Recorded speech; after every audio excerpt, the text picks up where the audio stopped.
Ready. All right, awesome, thank you. All right.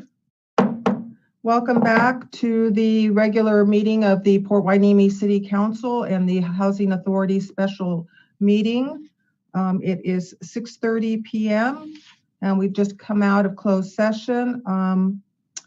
Before we go into the flag salute and the roll call, I want to take this opportunity to offer some comments. I thought, considering our recent election and the significance of it, I wanted to offer some comments before we begin. So if you wouldn't mind, please indulge me.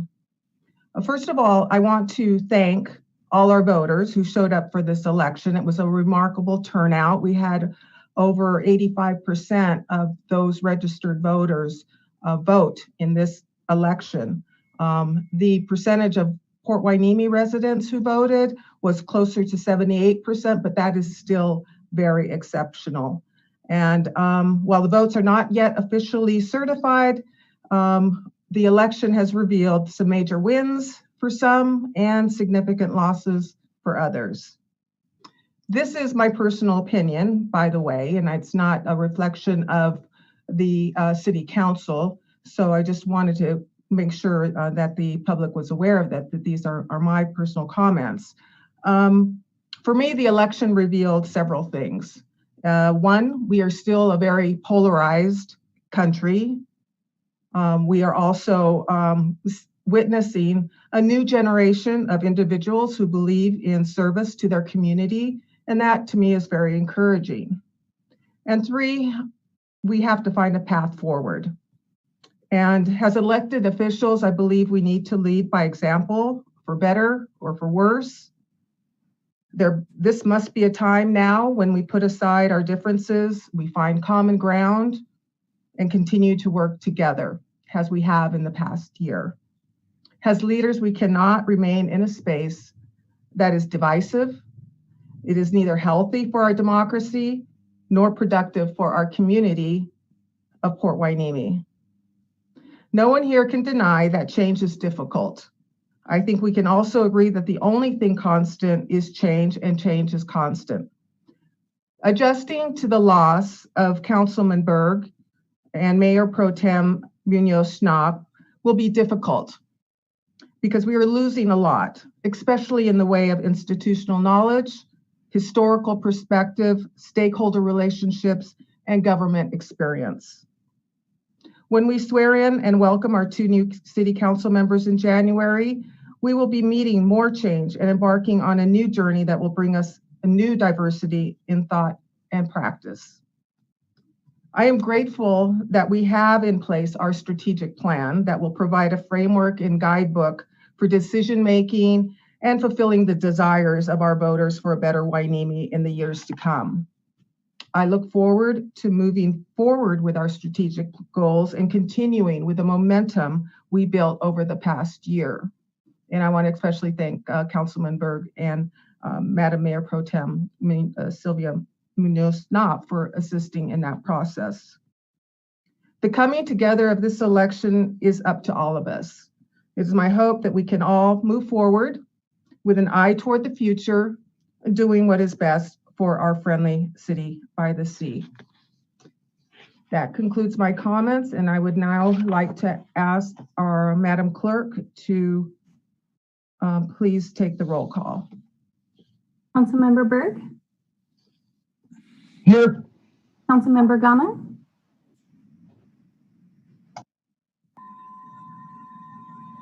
I'm here.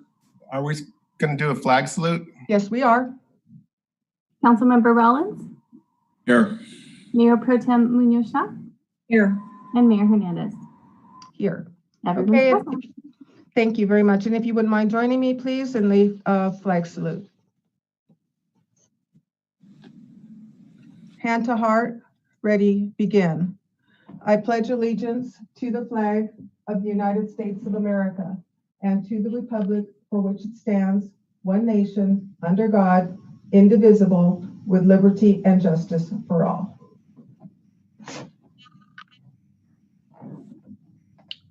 Thank you. I fell out of order there a little bit. Apologize for that. Mr. City Attorney, do we have a closed session report? Thank you, Mayor Hernandez. There was no reportable action taken in closed session tonight. Okay, thank you. And now we are at our moment of inspiration, and we have Mayor Pro Tem Munoz-Schnapp who will be providing that inspiration for us tonight. Okay, thank you, Madam Mayor. So here we go. Well, this is our second to the last meeting for Councilmember Berg and I. And my inspiration tonight is how we have all been inspired and hopefully continue to be inspired. I have to base it on the Broadway musical that taken my heart, and it's the I pretty much know every single song and listen to it almost on a daily basis. Why? Because it's inspirational. It's based on Alexander Hamilton, who was one of our founding fathers of the United States. He created the banking system. He was the treasurer of the United States. He also was the founder of the U.S. Coast Guard. And he had done many, many things before he unfortunately died at a young age. But there's one particular song that really has gripped me, and it's the one who they sing about him. Who lives, who dies, who tells your story?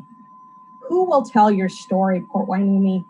So tonight's inspiration is about our city forefathers and foremothers. Tonight might be a time marked in history. This is a time we have just at this moment together. Unfortunately, with COVID, we can't be in the same room, but we are here on a Zoom call. And we all have marked and have taken a special place here in our city. But we have to look back and thank those longtime residents and city leaders who have come before us. And I really do hope that all of you here on this council that will continue on in December, moving forward, and those that come on board, and maybe those that will succeed you at some time, that you really take an opportunity to thank those that have come before you. Here are some of the names that I hope we never forget in this city.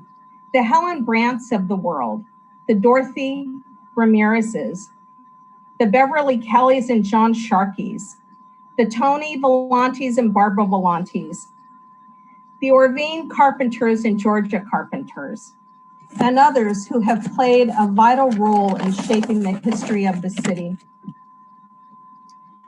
We have to also reflect those that have sat in those chairs that we all have sat in up until the COVID timeframe. Mayor Tony Young, who served 4 times as mayor and who passed away a few days prior to I being sworn in on this council in 2008. She was a dear friend of mine. Jonathan Sharkey, who has served 24 years on this council. That's twice the number that I have served. That's many times over those years that you all have served. The Orvine Carpenter, who had been on this council for a very long time as well, probably is one of our longest, how can I say this? He has lived in this city a very long time. Also, we can't forget Doral Wright, who served as mayor upon mayor every single term, and the likes of Ken Hess. We currently stand on the shoulder of these giants and reflect the true tenacity, pride, grit, and commitment of our city families. Don't forget what they've done or what I've done or what Councilmember Berg has done. I hope you don't. We are leaving you a legacy. I just want you to know that. So don't fail us now. I pray that you may get along in peace.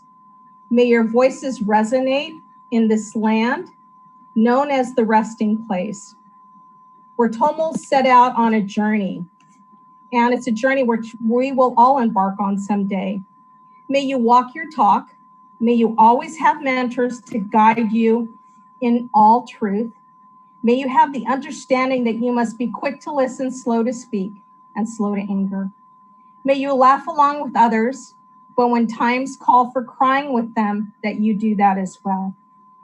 May you reflect a proud Port Hueneme message and allow history to be kept whole, in place, and beautiful, and truthful. There is a scripture saying that the truth sets you free. Be kind to each other, inspire one another, and move forward to enable yourselves to be servants first, council members second. Be the person who inspires without compromising who you are. Be that when you make a decision and you wake up the next day and you see yourself in the mirror, you still like that person that you see. Be blessed. Fight the good fight. Uphold the Constitution of the United States and the Constitution of the State of California. As all of us who have gone before you and have written and created history for Port Hueneme, we, your forefathers and foremothers, are counting on you. Thank you. Thank you, Madam Mayor Pro Tem. That was lovely. Okay. All right, moving right on to agenda approval for the City Council. I'd like to entertain a motion to approve the agenda for November 16th, 2020. Move to approve the agenda. Second. All right, all in favor? Are we going to do a voice vote? Madam Clerk, Do a roll call vote. a roll call vote, please. Mayor Pro Tem Munoz-Schnapps, Yes. Councilmember Rollins, Yes. Councilmember Burke, Yes. Councilmember Gama, Yes. and Mayor Hernandez. Did you call my name? Yes, ma'am. Okay, yes, I didn't hear it. Thank you. Motion passes unanimously. Thank you. Okay, we're now going to recess to the Special Housing Authority meeting. And Madam Clerk, can you take the roll? Member Burke, Here. Member Brown. Oh, I believe he's. Oh, you're on mute, Johnny.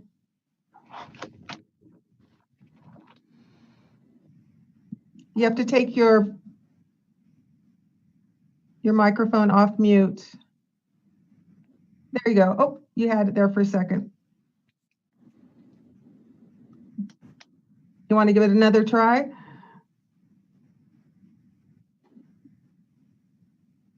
Charles, are you able to take him off of mute for us? I am trying my best. And it doesn't. We know he's present, so that's a good thing. Okay. Well, hopefully, Johnny, you can get that figured out. We'll go ahead and count you here for the record. Member Gama, Here. Member Rollins, Yes. Vice Here. Chair Munoz-Schnapps, Yes. and Chair Hernandez. Yes, Can you hear me now? we can hear you now, Johnny. Okay, Yes. sorry. That's okay. All right. We're all here, so let's move on. Now we have the agenda approval for the Housing Authority, and I'd like to entertain a motion to approve the Housing Authority agenda of November 16th, 2020. Move to approve the agenda for the Housing Authority. Second. Okay. We have a motion by Director Munoz-Schnapps and a second by Director Rollins. Okay. And can we get a roll call vote, please? Vice Chair Munoz-Schnapps, Yes. Member Rollins, Yes. Member Burke, Yes. Member Brown, Yes. Member Gama, Yes. and Chair Hernandez. Yes. Motion passes unanimously. Okay, thank you. Do we have any general public comments for Housing Authority? No, ma'am. Okay. We are now at the consent calendar agenda for the Housing Authority. We have two items, the minutes of the Housing Authority special meeting of September 21, 2020, and item 2, finance cash disbursements for September 12th through November 6, 2020. And I'll take a Move motion to approval. approve unless anybody has an issue they want to discuss. I move to approve. Councilman Gama, Director Gama has moved to approve. Do we have a second? Second. Director Berg has seconded. Can we get a roll call vote, please? Member Gama, Yes. Member Burke, Yes. Member Brown, Yes. Member Rollins, Yes. Vice Chair Munoz-Schnapp, Yes. and Chair Hernandez. Yes. Motion passes unanimously. Okay, thank you very much. Under business items for the Housing Authority, item 3 is the lease agreement with the Port Hueneme Police Explorers Post 9988 Incorporated, and Ms. Basua from the Housing Programs Office will be making the presentation. And the recommendation is to authorize the Executive Director to enter into a lease agreement with the Port Hueneme Explorers Post 9988 Incorporated for the exclusive use of 118 Willowbrook Drive, Port Hueneme, California, subject to review and approval of the city attorney. Ms. Basua, are you ready to report? I am ready. Good evening, Chair Hernandez, Vice Chair Schnapp, and members of the board. Just like Chair Hernandez said, the item before you this evening is a staff recommendation that the Housing Board authorize the Executive Director to enter into a lease agreement with the Port Hueneme Police Explorers Post 998. Charles, can you make me the presenter just for this presentation, please? Absolutely. I'll do it right now. You should have access. Thank you.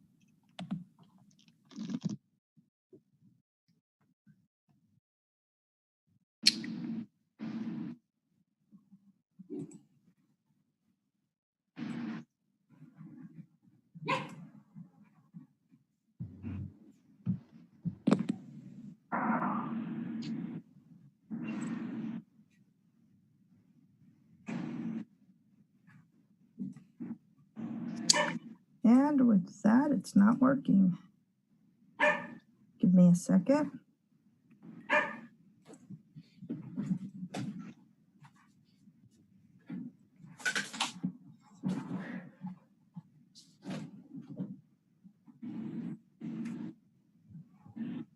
We're having some technical difficulties. I am.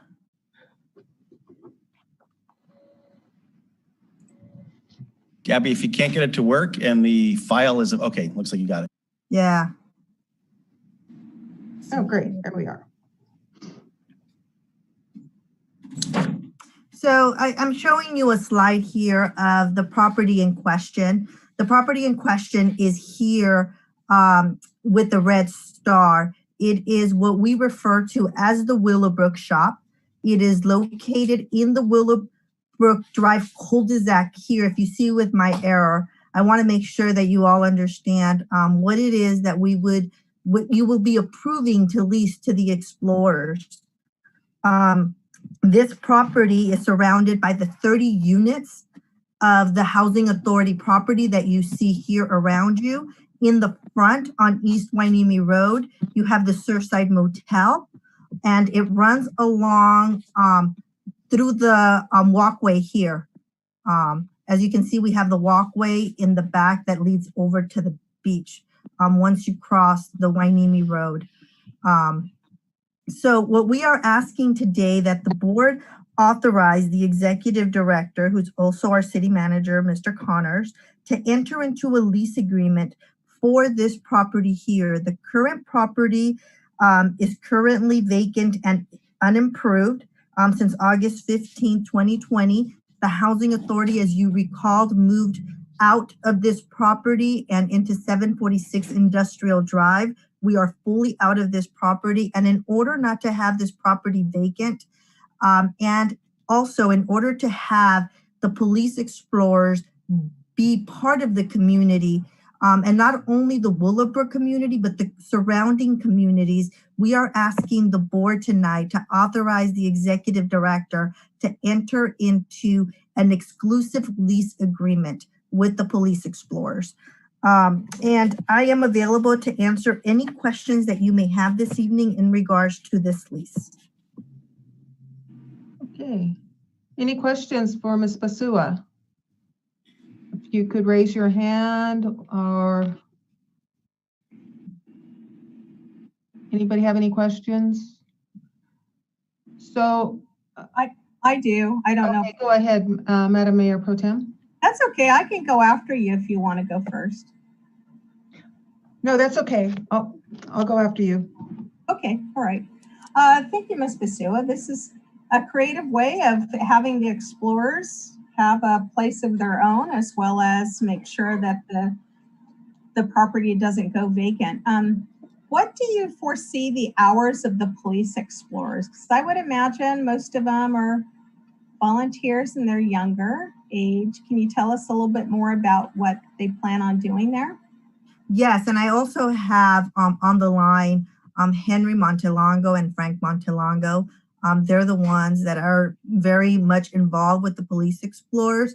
And if I can have either one of them actually answer that question, I do have some knowledge, but they will be able to explain it a little bit more deeply. So, Henry or Frank?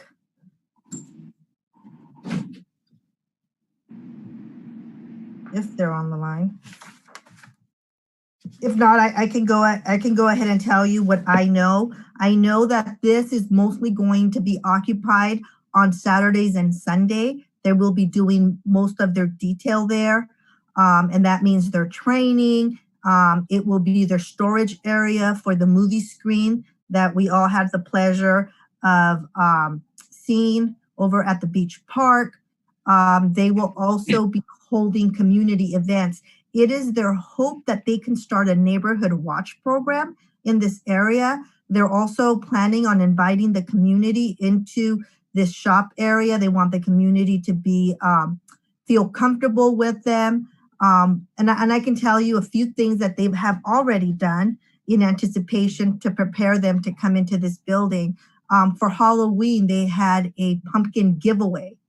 They gave out tickets to the kids in the neighborhood, and the kids got to come and get their pumpkins. But mostly we anticipate that this area will be occupied on Saturdays and Sundays mostly.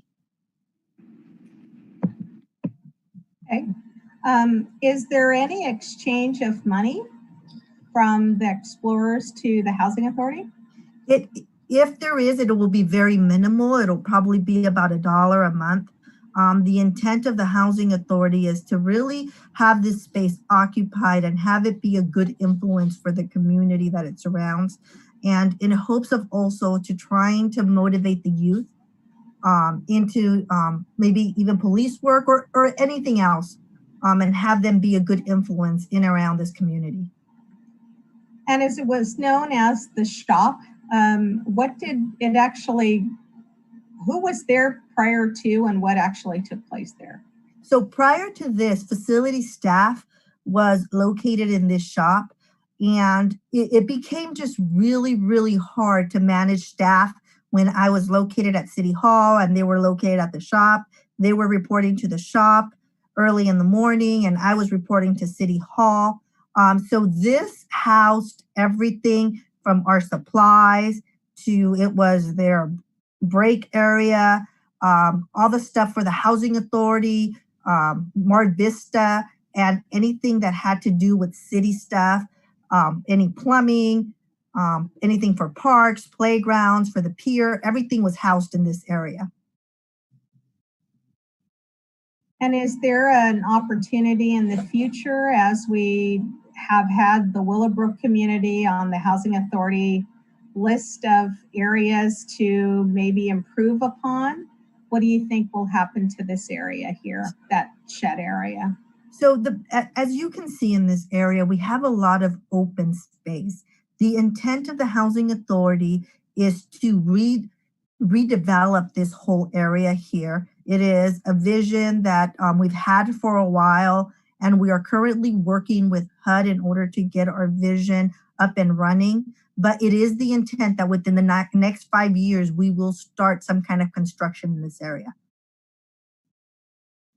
So then therefore, this shed area could be just a temporary shelter, maybe for the explorers? It could be something temporary. We want to do it on a trial basis. If it is a hit, There is no reason why, when we're looking at architectural and what it's going to look like, that we can't build like a community center in this area for the residents of Willowbrook and have the police explorers continue to be the main people that occupy this area. And my vision for it would be, and I've spoken to the explorers about this, my vision would be to bring in the infrastructure that is needed with our Wi-Fi in order to have like a homework center where the explorers can come in and tutor the kids. And because they all have to go through fingerprinting and all this other training, I feel they're more than capable of being a great influence. And again, it's on a trial basis for now. Let's see how it works out. But if it's very successful, the hope is to continue to have them be at a location for a permanent base. You know, you bring up some of those after-school programs that I believe the Sheriff's Department has done with some of the high-risk areas in Thousand Oaks. That would be great to pick their brain on and try to recreate something that would work for our community. How many police explorers do we have currently? From my understanding, we have a little bit over 30. Over 30, okay. And they spend, what, about 3 or 4 years as police explorers, or does that depend on the individual? Is it age-bound in terms of serving in this group or not? I believe so, and I know Chief Salinas is on the line, so Chief, feel free to interrupt me if I'm giving this misinformation. I believe they can start as early as 13, 14, maybe even 15, and I believe the age where they graduate out is 19, maybe 20. They can start as early as 14 years of age, and they age out at the age of 21. Thanks, Okay. Chief. And then are they currently part of the REACH program, or do they raise funds on their own? They raise funds primarily on their own through events like the California Strawberry Festival, the Salsa Festival, the Dallas Cowboys Training Camp, the Hueneme Port of Hueneme Banana Festival, hopefully soon the Hueneme Beach Festival, movies in the park. So there's a number of avenues for them to raise money all year long. You're on mute, Madam Mayor Pro Tem. Oh, thanks for answering all my questions. Thanks. Okay. I had a couple of questions. Madam Mayor Pro Tem had asked some of them, but I wanted to know what the square footage of the area is that they'll be using. The square footage, the shop itself is about 2,200 square feet. Okay. And what budget will the cost of electricity and water and maintenance be coming from? Will that be the Housing Authority budget? Oh, yeah, so the Housing Authority must continue to pay for the gas, the electricity, and the alarm system. These are costs that we would have to continue to pay regardless. We would have to turn on the lights anyways. We'd have to continue in this building on a weekly basis to ensure that everything was done properly. Mm-hmm. And what about improvements to the structure itself or improvements inside? So I had already budgeted through the Housing Authority to do some improvements in this building, and the police explorers will be doing all the work to it. They will be volunteering their time. The Housing Authority will be paying for some material. Okay. Is it ADA compliant? Yes, actually, and I don't have a picture of the front doors, but the front doors do allow for ADA compliance, and also the bathroom. If you see my cursor here, this is the bathroom door, and it does meet all ADA compliance. Did you do any outreach to the residents of Willowbrook to find out what kind of services they could use or that they might anticipate using through the Explorer program? That is something that I have asked the explorers to do when they're there. And that is something that they're going to be taking on. The hope is that they're going to be able to engage the community and see what the needs are and kind of report that back to us in order for us to start planning for the future. Okay, and you mentioned something about the Neighborhood Watch program, which hasn't been active for several years now. Is that something, Chief Salinas, I guess this is a question for Chief Salinas, is that something that we're bringing back now? It is something that we can start reconsidering as we now have a communications manager / PIO / emergency preparedness manager who can help us get that program restarted here in the coming year. That would be really nice to see. Okay. All right. Well, thank you, Ms. Basua, for your presentation. Are there any other questions from council? I have a question. Yes, go ahead, Councilman Gowan. With the affordable housing issue, do we have a timeline to move forward? And do we have a vision for this property in regards to additional housing units? Yes. So currently I have a every 2-week meeting with HUD. We're looking about moving forward and going through the transition of getting all the paperwork done in order to convert these units to project-based housing.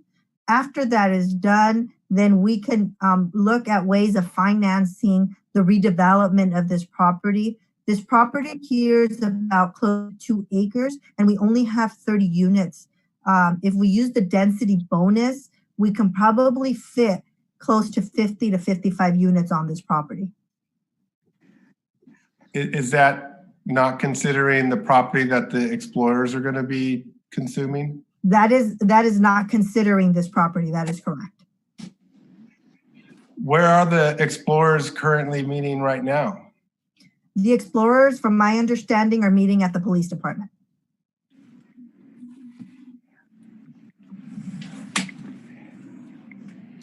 So do you have any idea what it would look like? I think I heard you say project housing. Does that have a look, or is it similar to what's at Mar Vista, or what is it? Is it going to be a multi-story buildings, or? And that's the vision that this board will be able to consider. We will be talking to you. We'll be bringing this item back to you at some point, and then we can go into deeper details as far as what you would like this to look like. That is definitely something that's going to require the board's approval and vision, but we are probably about 1 year to 2 years away from that. Dumb question, but why are we 2 years away from that? It is just the world of HUD. We're probably about 1 year away from HUD releasing the deed to this property over to the housing authority. And by the time that happens, then we've got to look at financing. We've got to look at different things that we need to do. We need to do an environmental report. So by the time we're actually able to come back to this board with the vision and get your vision also in order to start planning, we're looking a few years out. Thank you. Okay, any more questions for Ms. Basua? Okay, well, thank you very much, Ms. Basua. We'll go ahead and I'm sorry, Mayor Hernandez, I had my mute on. Oh, okay, go ahead, Councilman Rollins. I was being diligent to keeping my mute on, and then I forgot that it was actually on. Okay, so within the near future, say within the next 3 to 6 months, how do you see that facility being staffed by the explorers right now? Is it going to be every Saturday? Is it going to be during the weekday afternoons? How do you see it, like, say, within the next 6 months? I do anticipate that it will be busy. They will be on site Saturdays and Sundays, especially now through the holiday season. They will be involved in a lot of things. So they will be occupying this space. As the new year comes, it might slow down, but I think that all depends. Chief Salinas, can you elaborate a little bit more on this? Absolutely. Our explorers meet minimally twice a month, I believe on Wednesday evenings, And so they'll be using the facilities at least twice a month. They also use it to store all of their supplies and equipment that they use at many details, whether it's graffiti cleanups, beach cleanups, the Strawberry Festival, and so forth. And so they do use that to store a majority of their equipment. And so those are the primary purposes for using that facility. Okay, so a follow-up question to that would be, whenever it's being utilized, is an officer or some adult staff member always there to kind of oversee the use of the facility? Excellent question. So I did make the Explorers. We do have a specific policy that was created to address this, what we would call a storefront for the Explorers. And it requires that there be a Explorer advisor with the Explorers, regardless of how many are on the premises at all times. And so in order to be an advisor, you have to be 21 years of age, and a majority, in our case, all of our advisors are sworn police officers or reserve officers. So that is a requirement. So the youth will not be using this facility without any type of supervision. Okay, and then a final question. It seems like this will be a major storage area for a lot of the vital equipment that the Explorers use. My sense on any building like this, how well will it be secured, more so than perhaps it already is right now, so that somebody doesn't come in and take stuff? I do know that the Explorers plan on upgrading what's currently there and adding a security system, a video security system that they can monitor from their phones at all times. Okay, thank you. Okay, anybody else? Okay, now we're ready then to entertain a motion to authorize the ED to enter into a lease agreement with the Port Hueneme Explorers Post 9988 Inc. Move to approve that. Second. Okay, we have a motion by Councilman Rollins and a second by Madam Mayor Pro Tem. And can we have a roll call vote, please? Member Rollins, Yes. Vice Chair Munoz-Schnapp, Yes. Member Burke, Yes. Member Brown, Yes. Member Gama, Yes. and Chair Hernandez. Yes. Motion passes unanimously. Okay, great. We're moving on to item 4, and I'm to call the order the joint meeting of the Port Hueneme Housing Authority and the Port Hueneme City Council. Item number 4 is the award of contract for architect and engineering services. Ms. Basua, do you want to tell us about this award contract, please? Yes, thank you. And like you said, this is a concurrent meeting with the Housing Authority and the City Council. As you may recall at the Housing Authority side, we have been looking at replacing the windows and doors at Mar Vista. And we would have needed architectural drawings and also along with engineering services. So the Housing Authority and the city issued a request for proposal, which we call an RFP, for architect and engineering services on October 5th. We published it on the city website as well. We sent out approximately 20 packages of architectural and engineers firms in the county of Ventura. We received by the deadline 3 of them.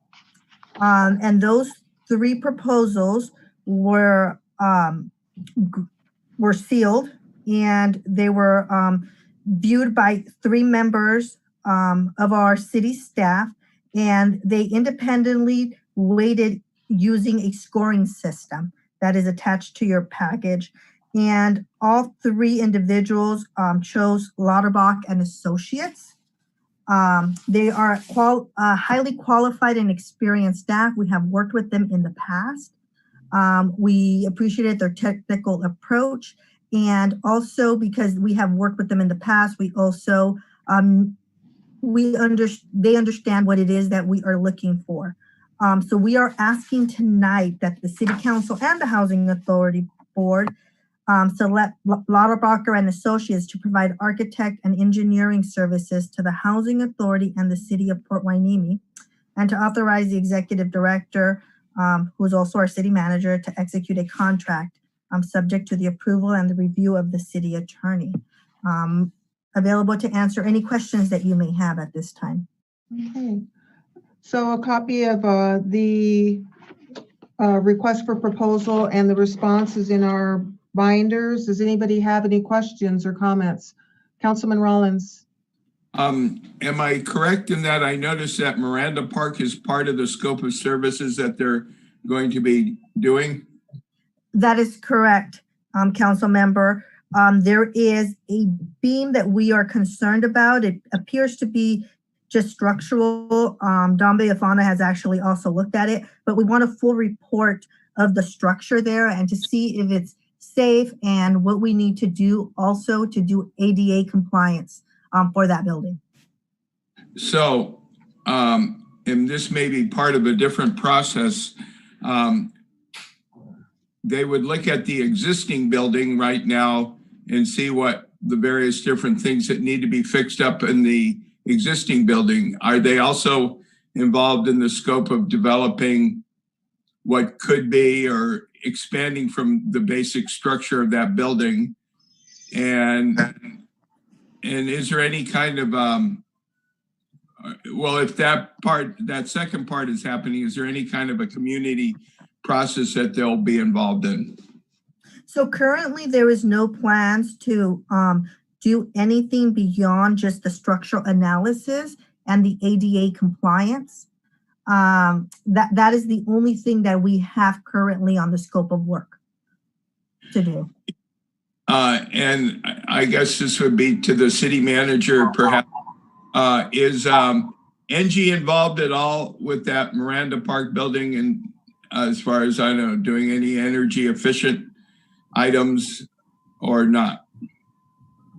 NG is not involved with that building at Miranda Park. Okay, thank you. I have a Madam Mayor Pro Tem. Oh, okay, but we'll do Madam Mayor Pro Tem, and then we'll go to Johnny, and then I think Councilman Gama, did you have your hands up? Okay, all right. Go ahead, Madam Mayor Pro Tem. Okay, thank you, Madam Mayor. In this proposal, do we have a set time frame that everything's going to be done? And for some reason, I can't find the cost of this proposal. I'm sorry, I was on. The cost of the proposal you will find in the Lauterbach proposal. It is done by projects. And as far as time frame, we are going to have them work on the Mar Vista windows and doors first, and have us go through planning process. And I do not have a time frame for that as of today. So as you said that the budget for this is found in the Lauterbach proposal, but not in the write-up that we have, what's the total cost? Let me look. So what I asked was that they give us a breakdown based on their services. So in the Lauterbach proposal for 157 East Scott Street, we are looking at $24,600 for their services. For the C Street property, which is a property that needs to be totally renovated and brought up to code, we are looking at $29,300. For the Miranda Park structural analysis and rehab, we are at $18,500.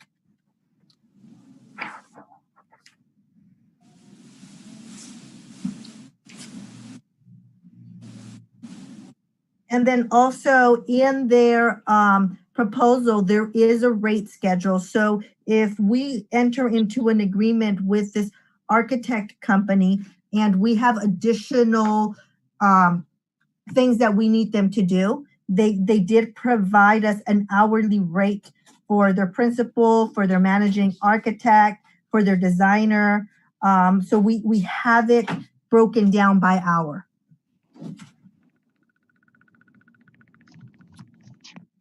So I'm coming up with a total of 72,407. Does that match anybody else's math? I trust your math. Carol was not so. I didn't take out my calculator, but sounds about right. Okay. Any more questions? Yeah, is this, has this money been set aside as capital improvement? Where's this money coming from?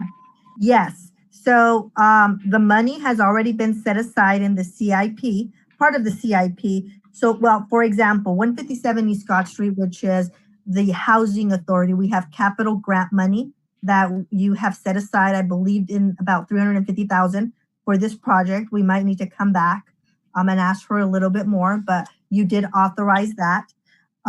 For the C Street property, we currently do have a budget for that in our current fiscal budget. What we do not have a budget for is for the rehab itself.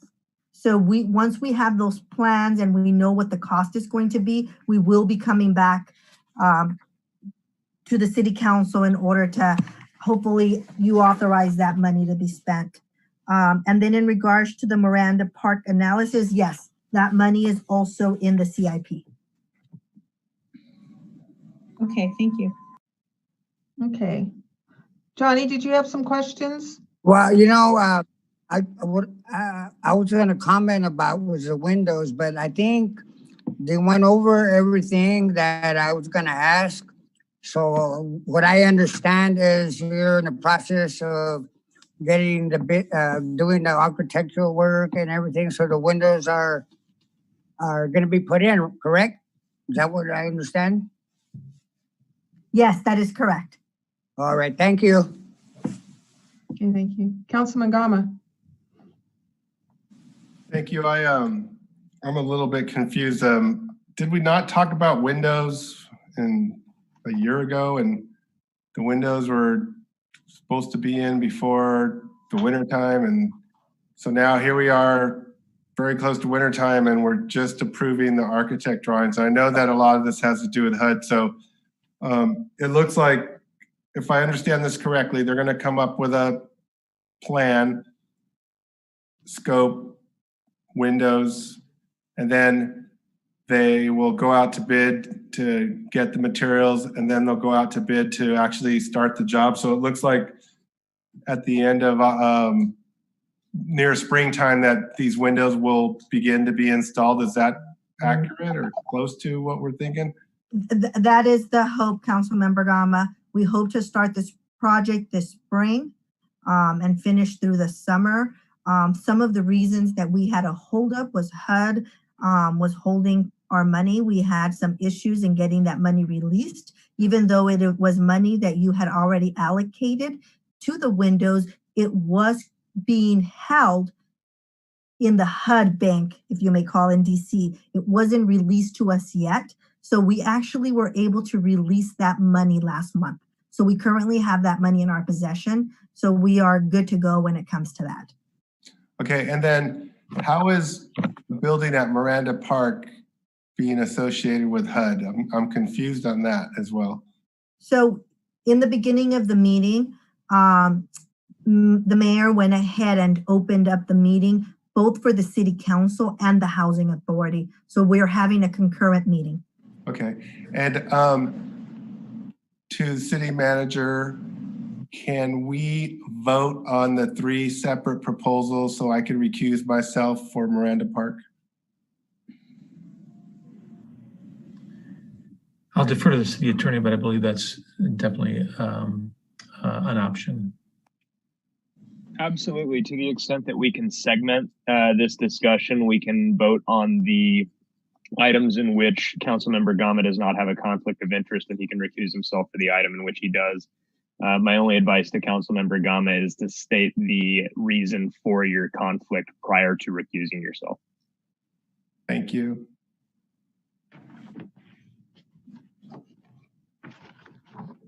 Okay. Any more comments or questions? All right, this is going to be a joint vote, so we're going to do a roll call vote, has the Housing Authority Board, and then we'll do a roll call vote, has a City Council. And what we'll need to do then is to entertain a motion to approve, let's see, where are the projects? Are the projects numbered, Ms. Basua? Yes, the projects are actually in your staff report under the description. There's three. But are they numbered? No, they're not. Okay. Mayor, can I make that suggestion then, the motion? Because Oh, I have sure. that page. Okay, all Okay. right. Yeah, thank you. All right, so I move to approve for the Housing Board and the City Council the item that describes the work for 323 EC Street.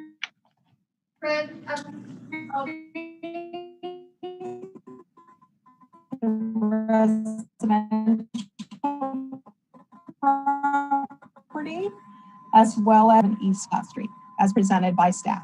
Okay, I'm sorry to ask you to do. Did you hear that? Can you repeat that because your sound was, we're having interference, so. Sure. I make the motion for both the Housing Authority and City Council for this item to award the contract for architect engineering services for the work at 323 EC Street on the residential property interior exterior remodel, as well as the replacement of windows and sliding doors at 157 East Scott Street. Okay, do I have a second? Second. All right. And Madam Clerk, will you take a roll call vote for both entities? Okay, so I'll do a roll call vote for Housing Authority first. Okay. Vice Chair Munoz-Schnapp, Yes. Member Gama, Yes. Member Berg, Yes. Member Brown, Yes. Member Rollins, Yes. and Chair Hernandez. Yes. Motion passes unanimously for the Housing Authority. Now the roll call vote for the C Street property for City Council. Mayor Pro Tem Munoz-Schnapp, Yes. Councilmember Gama, I'm recusing myself from voting because I live within 500 feet of Miranda Park. We're not on Miranda Park. We're just doing C Street and We're just taking the City Council member okay. right now. yeah, we're doing C Street and Scott. Is it Scott? Scott Street. Yes. I'm sorry. that's okay. Thank you, sir. Councilmember, let me see, where am I? Councilmember Berg, Yes. Councilmember Rollins, Yes. and Mayor Hernandez. Yes. Motion passes unanimously for City Council. Okay, very good. Now we're going to take item project number 20-201-008 for City of Port Hueneme, Miranda Park. Can I have a motion to approve that project? So I make a motion to approve the Miranda Park structure analysis as presented by staff, City Council, and Housing Authority. Second. We have a second? And, Second. okay. Councilman Gama, do you want to now say your spiel? Yes. I am recusing myself because I live within 500 feet of Miranda Park. Okay, so what happens now? Do we turn off his video, or does he just close his video down himself, Charles? I will put Director Gama in the waiting room, and I'll return him once this vote is completed. Okay, we'll see you in a bit, Mr. Gama. All right. Madam Clerk, you want to proceed with the roll call votes for both Housing and City Council? Just to clarify, was that second by Councilmember Rollins or Councilmember Berg? Well, I think Councilman Rollins beat Councilman Berg to the punch, so. Okay, that's what I had notated too. I just wanted to ensure before I do the reading here. I'll do Housing Authority again first. Vice Chair Munoz-Schnapp, Yes. Member Rollins, Yes. Member Berg, Yes. Member Brown, Yes. and Chair Hernandez, Yes. and Member Gama is recused as stated previously. So motion passes 5-0. Okay. Roll call for City Council. Mayor Pro Tem Munoz-Schnapp, Yes. Councilmember Rollins, Yes. Councilmember Berg, Yes. and Mayor Hernandez. Yes. Motion passes unanimously with Councilmember Gama abstaining. Okay. Thank you very much. That was a new one. I don't think we've done that one before, at least not in my time. It's a very strange thing. It happens every so often, but I think it's only happened like twice before. Wow. All right, very good. Okay, Councilman Gama is back, and we can then move on to, where are we? We are going to go ahead and then ask authority members, housing authority members for reports, comments, and requests for future agenda items. Does anybody have any comments or agenda items?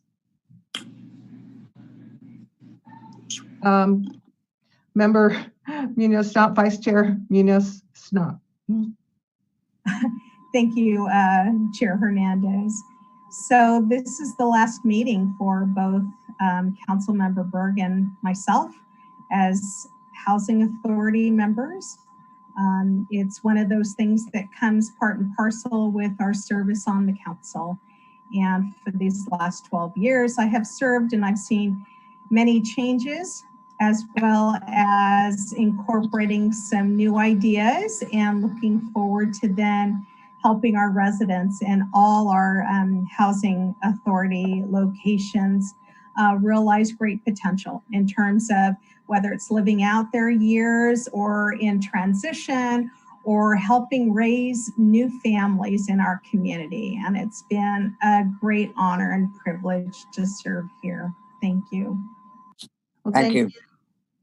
And thank you for your service to this board, and you as well, Councilman Berg. Thank you for your contributions to this Housing Authority Board. You will be truly missed. Anybody else want to offer any comments? I just want to say thank you for their service. Thank you, Member Brown. Okay. Thank you, Johnny. Okay, you're welcome. Mm-hmm. Thanks a lot. And See- same with Will Berg. Thank you, Will. Good seeing you, Johnny. Okay. Okay. Take care, Johnny. All Okay. right, we'll go ahead and adjourn the Housing Authority meeting to the regular meeting of December 7, 2020, which will be broadcasted from the City Hall Council Chambers. So with that, I'll adjourn the meeting. It is 7:28. Thank you. Thank you. Take care. We'll see you next time. Okay. All right, we'll go ahead and reconvene the City Council regular meeting, and we are on general public comment. Are there any public comments, Madam Clerk? No, ma'am. Okay.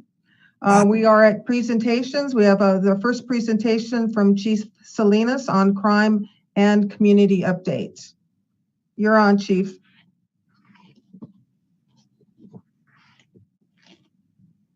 Okay, let me get my presentation started here. Okay, How's good your evening. hair doing? I'm sorry? How's your hair doing? Is it growing back? Oh, yes, it's growing and should hopefully be back within the next 4 weeks. That's why you don't see me on camera right now.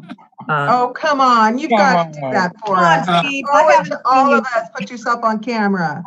As well as the mustache is going on right now for Movember. So it's really not a good combination. Let's check it out. You want me to check it out? All right, I'll be a good sport. Let's see here. I was wondering if the mustache was grown in anticipation that you were, oh my gosh. You look so different. Pretty shady looking character to me. Right. You go undercover. I can. You're like Andrew Salinas' evil twin. This is how I walk around now, so no one recognizes me. I would not recognize you. You'd be a stranger if I ran into you. It's a good look.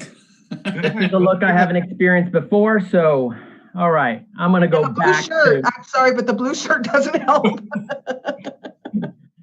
All right. Okay, thank you. You're welcome. That's the T. Salinas we know and love. No, but thank you for doing that. That was awesome. That was. You're welcome. You're a good sport. So today's update is on crime and in our community. I haven't done this for the past month. The last presentation I made at the beginning of November was on COVID. So we'll move right along and we'll talk about crime. So this brings us all the way through the end of October. As you see the totals down there in the red bottom line. We don't have your screen yet. Oh, we don't see your presentation. Uh-oh. Let's see. Let me try this. It looks like that'll work. Very good. Okay. And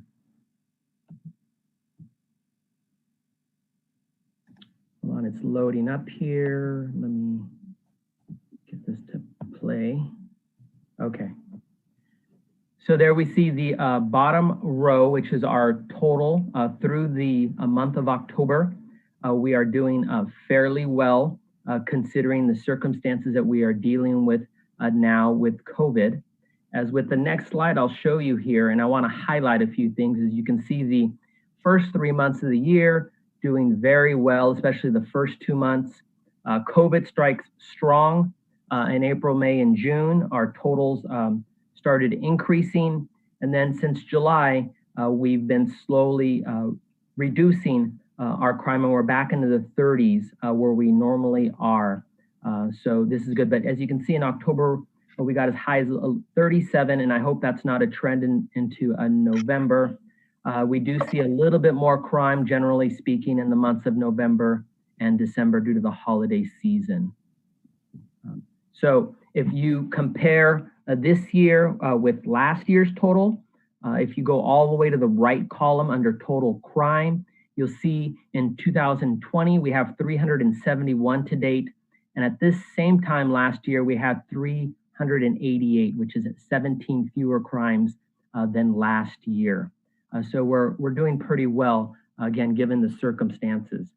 So if you take those statistics into, if you compare those years, we have a 5% decrease thus far as compared to 2019, with a 9% decrease in property crime. And before I go on to the next slide, there have been a couple of well-publicized events in Port Hueneme, but those were for the month of November, so I'll be reporting those in December. Many of you may have seen the press releases. One involved a shooting at the Carl's Jr. on Channel Islands. We believe that to be a narcotics transaction that went bad. And the other one had to do with a home invasion involving a juvenile assaulting a 87-year-old elderly female and stabbing her multiple times. And so we have made an arrest, obviously, in that case, and we have filed that case with the district attorney's office. I have a quick question. Yes, sir. Can you tell me the differentiation between what a violent crime might be and an aggravated assault? Sure. So the way the FBI classifies a violent crime is under 4 categories. That's murder, rape, robbery, and aggravated assault. Within aggravated assault, you have 3 other subcategories which fit that criteria. They include assault with a deadly weapon, whether it be with a knife or a gun or any type of instrument. They also includes brandishing of a weapon. So if you brandish a gun or a knife, that would be considered an aggravated assault. And the last one is a felonious domestic violence assault. It could be a strangulation or where a domestic violence victim was seriously injured. So those three categories make up the aggravated assault category. Okay, Did that answer your question? I think so. Okay, great. So I wanted to let everyone know of the upcoming holiday events in our community. We will be having a virtual Christmas tree lighting ceremony on Tuesday, December 1st in front of City Hall.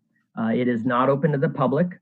Our mayor will be making a few comments via Facebook Live and our YouTube channel, and we'll be hitting the ceremonial button to light up our Christmas tree out in front of City Hall. We will have our Cops for Tots toy buying event on Saturday, December 5th. That's where we take the generous donations from our sponsors, primarily our cannabis dispensaries are our biggest sponsors, but we also receive funds from our Community Benefit Fund, Reach, Jack's Pacific, which donates quite a few toys, as well as the Port Hueneme Peace Officers Association and other entities. And that'll be at the Target at the collection at 7 a.m. They actually open up the store an hour before they allow access to the public, which gives us free reign of their toy aisles. And we typically spend anywhere from $10,000 to $20,000 there. And then new this year is our Cops for Tots toy drive event in conjunction with several DJs throughout Ventura County. Because of COVID and our inability to have like City Hall and other locations open throughout our community where we would typically have toy drop-off bins, we created a drive-through event essentially where people can drive through our City Hall parking lot on Saturday, December 12th to drop off toys for our Cops for Tots event. And the DJs, the 805 DJs will be providing just some music while people are dropping off their toys, as well as publicizing it all over the radio stations, as well as on Facebook Live. And then of course, it all culminates with our final event on Saturday, December 19th at the Orvine Carpenter Community Center. We are doing things differently this year because of COVID. When people register, they will be given tickets and only the parent is allowed to come and pick up the gift. So the presents or toys will be spread out still on the tables as in previous years, but only the parent will select the gifts. And because of that, we are setting up gift wrapping stations for that parent upon them leaving. So when they leave, they can leave with wrapped gifts that they can place under the proverbial Christmas tree for their children. And so we feel that we can have such an event which follows all of the COVID guidelines. And people will, when they are issued tickets, they're issued tickets during a 1 hour time period. So we will only have 50 parents every hour come to the event. And depending on how many families we have registered depends on how late we will go. But we are scheduled to go between 8 a.m. and 2 p.m. In the afternoon. So I wanted to let everyone know that we now have cameras at Miranda Park. The first 2 cameras were installed approximately 2 to 3 weeks ago. There are additional cameras being installed next week. As you can see, the bottom right-hand corner shows the entrance and exit to Miranda Park. And then we have a pan tilt zoom camera on the top left, which allows us to really run 360 degrees from its location. And then we have an additional 2 cameras going closer to the softball field, which will give us a different perspective. And then the third set of cameras, a little bit later on, probably closer to the end of December, will actually be on the south side of the park, close to the railroad tracks, so that we can actually view that corridor as well. And another change that we made at Miranda Park, as you can see in the photo in the bottom right-hand corner, you'll see some barricades in the foreground there. It was a great suggestion by one of our residents, David Scribner, who suggested that we close this parking lot like we did parking lot C at Surfside to alleviate people from using that parking lot to conduct illegal activity, which is typically the case because that parking lot is kind of out of view. It tucks away back in the corner. It can get dark at times. And so by placing the barricades there, it's eliminated that problem. It doesn't pose a problem right now for Miranda Park in terms of parking spaces because that parking lot typically does not get full except on Saturday mornings, but there are still plenty of parking spaces. So as many have seen in September and October, we kicked off our Movies in the Park.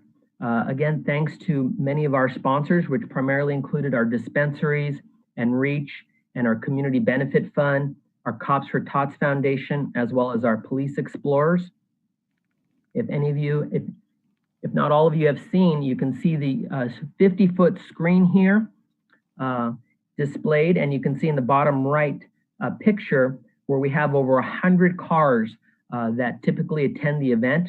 The first 3 events have been sold out. When I say sold out, all the parking spaces have been taken and they've attempted to put as many cars in that area as possible. So it's been very successful. We don't know when the next event is going to be. A lot of it has to do with weather. We are going to try and have at least one more event during the month of December. A lot of it has to do with now the COVID restrictions and whether or not that's going to play into that. But we'd love to show a Christmas movie during the month of December, especially since it gets darker sooner. And so we can actually start that movie a lot sooner as well. So our Habitat for Humanity event, we had that just recently where our dispensaries donated $32,500 to our first Habitat for Humanity site in the city of Port Hueneme. If you haven't visited this location, it's right here on the corner of C Street and San Pedro Street. Here is the empty lot. They expect to do a groundbreaking ceremony here in the coming weeks. And some additional pictures here. We did publicize this on all of our social media. And a couple of our biggest donors. Our biggest donor was Skunk Masters at $10,000. And you can see here on the right, the total was $32,500. And as you can see, Skunk Masters, Safeport, HPC, From the Earth, Wheelhouse, and Tradecraft Farms all donated to this endeavor. Breast Cancer Awareness Month was in October.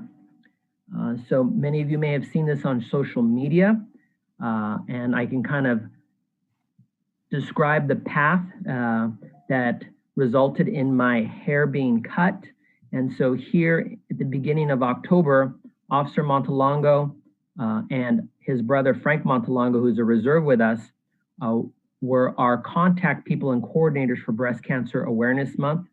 And they work closely with Oxnard PD. There you see in the center picture on the top, Officer Montalongo shaving his head for this charity or an endeavor. And when they came back to me later that day, they told me that they had a goal of $2,500 to $3,000, but also strongly suggested that they could get a lot more if I would offer to have my head shaved as well.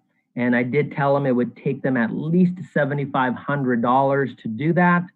And sure enough, they raised over $9,000 in the month of October towards this cause, which subsequently led to this happening here, as you can see on your screen. We gave those who donated the most money the opportunity to actually shave my head. So there on the top left. Oh, that's brave. Sharon and George were the biggest donors at over $1,000. Don Villafana donated over $500, and there you see him in the middle. And then on the right, Officer Montalongo donated $1,000 as well. Wow. And so we actually had roughly 25 people show up to this event, and for Sergeant Jeff McGreevy, whose wife also suffered from breast cancer, was emceed and helped us with our event along with our PIO, Scott Madelon. So in total, we raised over $9,000 and it was extremely successful. And here you can see the final bald-headed product. And the event was even attended by our very council member, Rich Rollins. So I wanted to share that with everyone. I wanted to talk to everyone. At our last presentation, I talked about our banner program. Many of you may have seen the Census 2020 banners up, and now we transition to honoring our veterans for Veterans Day banners. Many of you may have seen these banners up over the last couple of weeks. They will continue to be up until we put up our holiday banners, which we're currently in the middle of designing. This is what the first suggestion we came up with, and we will change these out depending on the event or the season. And so the program is moving right along. And I have PIO Scott Madelon to thank, as well as Public Works for all of their time and effort in getting this going. So the bad news, effective today, the entire county of Ventura is regressing back to the purple color or tier 1. What that means is bars and breweries are now closing, no more sporting events, if there were any at all actually. Amusement parks are closing, and as you can see now, places of worship, restaurants, wineries, gyms, family entertainment centers, they must all operate outdoors now. And so that's unfortunate. We do believe that is a result of a number of things. 41 of the counties in California of the 58 have reverted or regressed to more severe levels effective today. We do believe that's a result of the Halloween parties, large gatherings, the cold weather that is now coming about. We now have shorter daytime hours, which results in more people being indoors for longer periods of time instead of outdoors. So we feel that is a factor. And just in case anyone is wondering, several schools were expected to be open here soon. That's been placed on hold. But if you are a school in session, that will continue. The County of Ventura Public Health Department does not believe the schools that are in session are a factor in any of this. And we know that through the contract tracing. And so we did go back to this more severe tier because our case rate has essentially doubled and moved from roughly 7.0 to 14.0 cases per 100,000 in the last couple of weeks. So with that, I can answer any of your questions. Okay, thank you very much, Chief. Excellent presentation. Does anybody have questions for Chief Salinas? I saw Mayor Pro Tem, Madam Mayor Pro Tem, you want to go ahead? Yeah, Councilmember Rollins' hand was up first, though. Okay, Councilman Rollins, would you like to go next? I had just one question regarding the cameras. By any chance, will one of the cameras be sort of focused towards the basketball courts? I know there's been some concerns in the past by activity promulgating around the basketball courts, and will any of those cameras be placed there? So the cameras that currently, so to answer your question, the answer is yes. The next two cameras, which will be on the baseball field light pole, will have the ability to watch or surveil that area. And again, these cameras are also visible by the police department as well as our police dispatchers. So when someone calls in something suspicious or a crime in progress, we can easily revert to the cameras, which are also recording all of the activity day and night. Thank you. Madam Mayor Pro Tem? Thank you. Thank you, Chief Salinas, for a good report. One thing I have is a question on the banner. So do we have, is this like the entire year plan that you showed on that slide?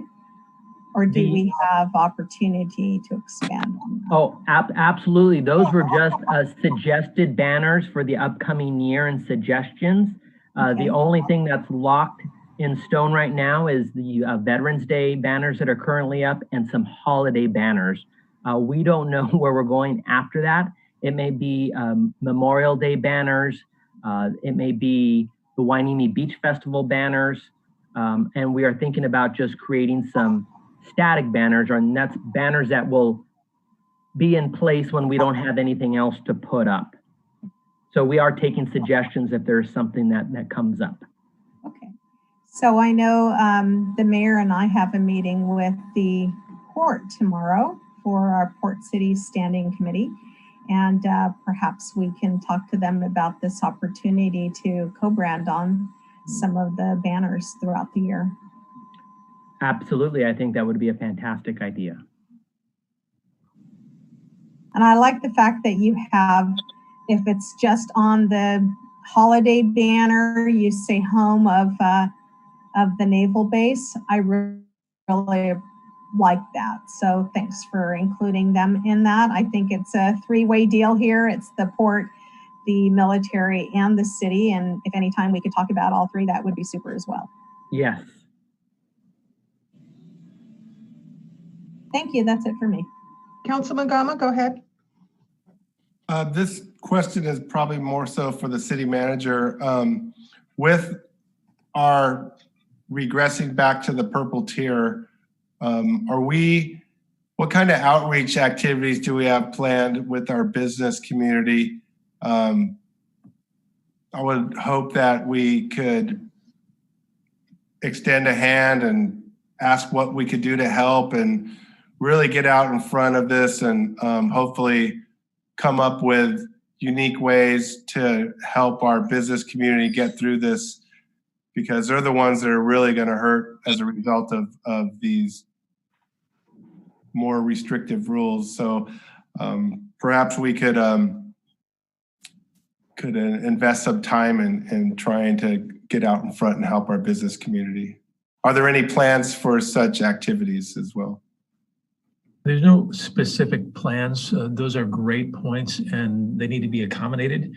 What we typically do when there's been a shift in terms of business freedoms, we initiate contacts. Now that we have a fairly comprehensive list, we help them with compliance if they need to reset. By this stage, most of the businesses have gone back and forth so many times, especially the restaurants and salons. We've executed permits. They're all still active, so they can quickly regress back to a lower capacity or an outdoor scenario pretty easily, and they've been doing it so long now. They seem to be pretty good at it. So we'll continue to seek out and offer assistance through both Steve Kenny, who's been our agent in direct contact for the loans and grant programs, and our code compliance that have been assisting with COVID mitigation so they can operate safely and operate in full compliance with the mitigation requirements. Thank you. Councilman Rollins? I'm not sure how to call it this, but City Manager Connors, do we have any form of be it a chat room or a Zoom program or anything like that where a business, if they have a concern regarding what they can do or what they can't do, or if they have some ideas on what they could do to make their businesses run better, that they would have some ongoing ability to kind of get information to the city that we could kind of look at and perhaps come up with solutions to help them? Maybe the GoGov thing that you were mentioning or something. Yeah, the GoGov would be the platform. We have finished the initial training part for staff, and my hopes are to have it activated in the not too distant future, next couple of weeks or so. I have signed out 2 memos offering direct contact information via email or phone to my office or Steve Kenny. I personally not received any direct request for assistance. We did have a kiosk, and we still have a kiosk set up with a computer. I donated my office computer for them. We had about 20 or so folks that used that particular service, but we'd not had like an all hands or a community option, I think is what your suggestion, where we have an open mic where people can dial in or Zoom in and ask questions with a panel of experts to help them out. We haven't done anything like that yet, so that's a pretty good idea. Thank you. Okay. Madam Mayor Pro Tem, you had something else you wanted to add? Yeah, so previously when COVID started back a few months ago, we did activate information about how to get our businesses online with the grants that were available, and if they had any questions, or some of the resources that the EDCVC had.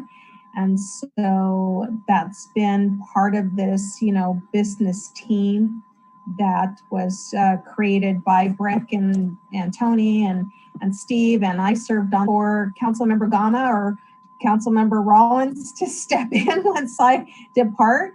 But it's something that, would be really creative and to serve the community, businesses and otherwise, with regards to information about COVID and resources that we could supply from the city perspective. So, yeah, so that still exists, but there needs to be a champion from.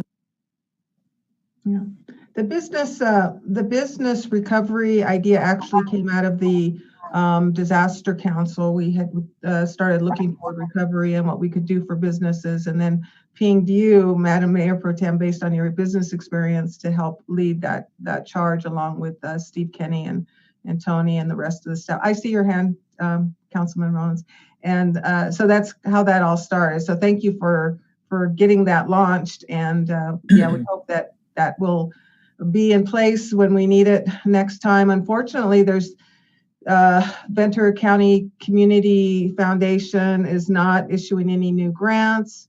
There's no stimulus money. So our hands are really tied in terms of how we can help businesses, other than just walking them through the process of doing their reopening plan and getting ready for their assessment and their attestations. Yeah. Councilman Rollins, you had something you wanted to add? Yeah, I want to commend everybody who is involved in the outreach of that particular program. I know they did a stellar job of even developing the list as to what businesses we actually have, and reaching out to them. My question would be, how do we know how successful we were as far as actual Port Hueneme businesses actually getting these grants? Would anybody have that information? We have been asking that very question through the VCCF, who is facilitating that grant program. All that we know is what grants have been received, grant requests have been received, but we do not know specifically what grants were approved, how much was assigned to that grant, and then who received that. And we've been asking. As you probably know, letters went out to almost everybody that applied, and if they didn't have a full funding of $5,000, I think was the maximum, they were giving items to attend to so that they could receive the full amount. I don't have any fidelity or confidence of reports that I've heard. And so we're still waiting to see exactly how Port Hueneme fared in that grant program.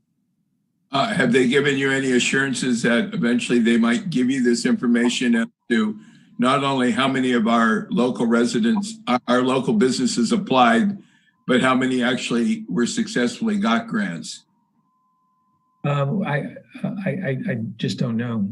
That's the question in summary that we keep on asking. If Steve Kenny is on the line, he may have an update, but I do not know. It was my understanding that the Community Foundation was under some pressure to release that information. They finally did acknowledge that they need to release that information to county agencies, county and city agencies. Where they are in that process, maybe you know, Madam Mayor Pro Tem? Yeah, so the county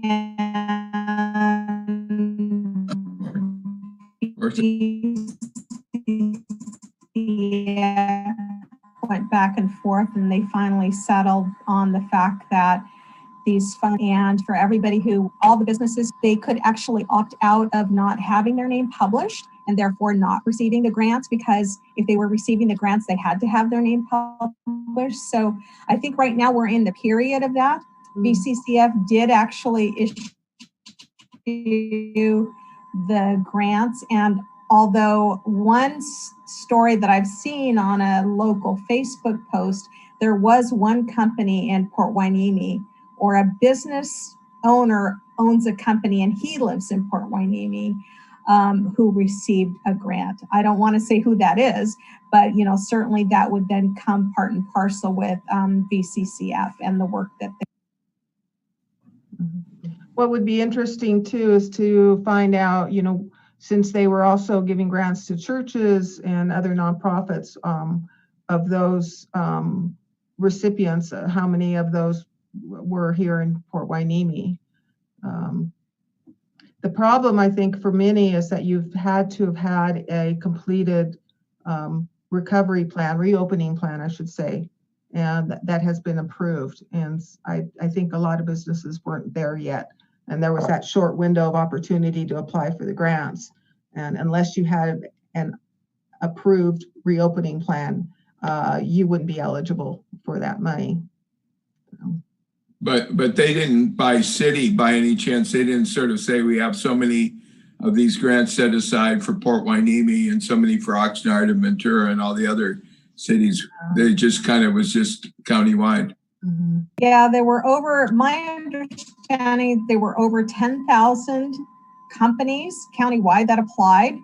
But when they were looking at the distribution of money, I think it was one set of money that was distributed earlier, and then this last set of money was the second half of it. $5,000 grants was the total. And they did categorize based on the type of business. So they gave like 25% of the funds for women-owned businesses, a percentage of funds for veteran-owned businesses, those kinds of things. So that's how they categorized. But they didn't allocate by city. Okay. Yes, Councilman Gama? Yes, with this new, or going back to the purple tier, and I know that we've all learned a lot over the last several months. I know I have. I know that I've washed my hands so much, my fingertips are dry and cracking, and I have to treat it with vitamin D at night. But my question is, are we going to have some latitude in some of the onerous rules? Because one of the things that I couldn't for the life of me understand was Dollar Tree was open, but they weren't allowed to sell anything other than candy, drink, food items. And so they couldn't sell any of their other items, yet many of those other items that they couldn't sell, you could get at Ralph's. So has the county and or the state, have they adjusted some of the rules of the purple tier, or are we just going back to that straight interpretation of it? And do we have the capacity to change the rules a bit to make more sense for our community? And I feel like our community has done a really good job in working to prevent the spread. And maybe other communities surrounding us haven't done as well as we have. So my question is, do we have any latitude in making it more common sense for our businesses as we go back into this tier? So I do know that we will not be reverting to that example that you gave in regards to Dollar Tree and stores being able to sell the same product. I remember back in the days when like Walmart and Target had to close their clothing sections and only essential products were allowed to be sold. We're not going to be going back to that anytime soon. In regards to, can we have our own not set of rules or customized rules for our city based on our numbers?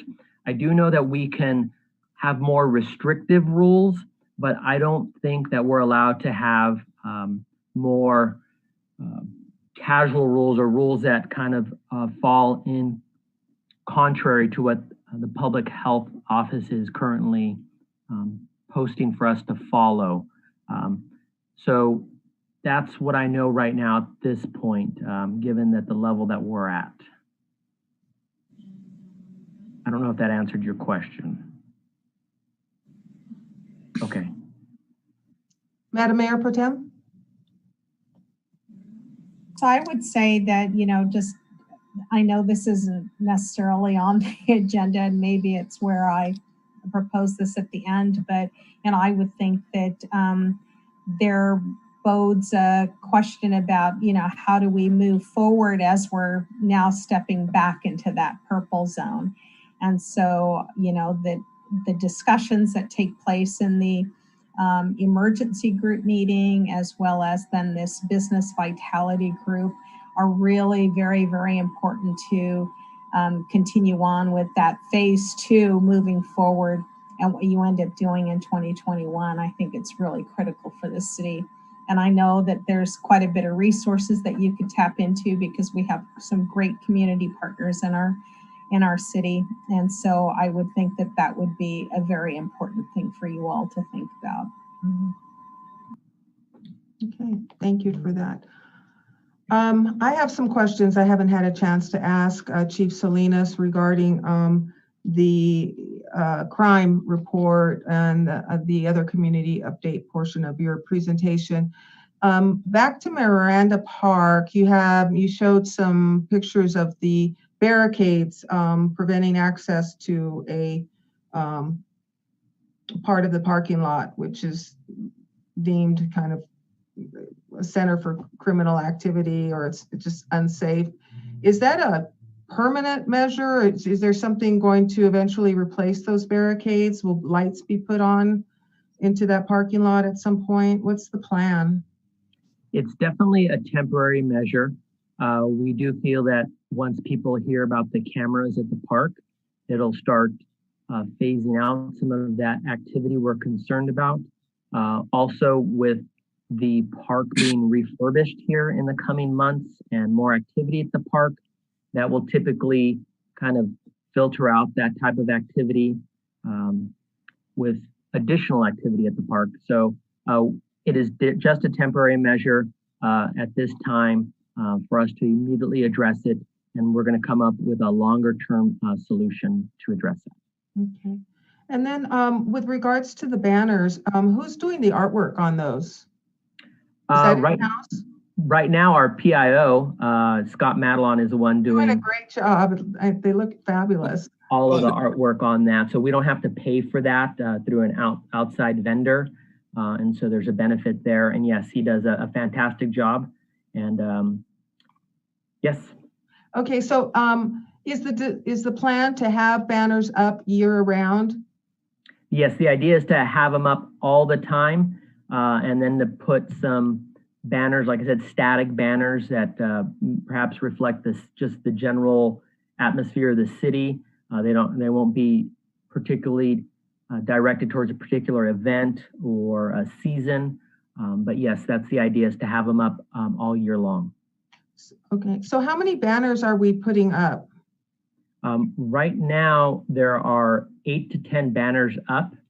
We are meeting with a vendor to have all the poles fixed. And I believe Scott told me the final count is there's 20 potential banner locations in our city once it's all said and done. Okay. Yeah, I would like to see some on Ventura Road. I was looking for them and I haven't seen them. Yes, are they mostly on Pleasant Valley? No, they primarily run on Ventura Road between Hueneme Road and like Sunkist. And so right now there's some of them are just on half the side, and typically they take up both sides of the pole. A lot of it, we're trying to fix some of the brackets.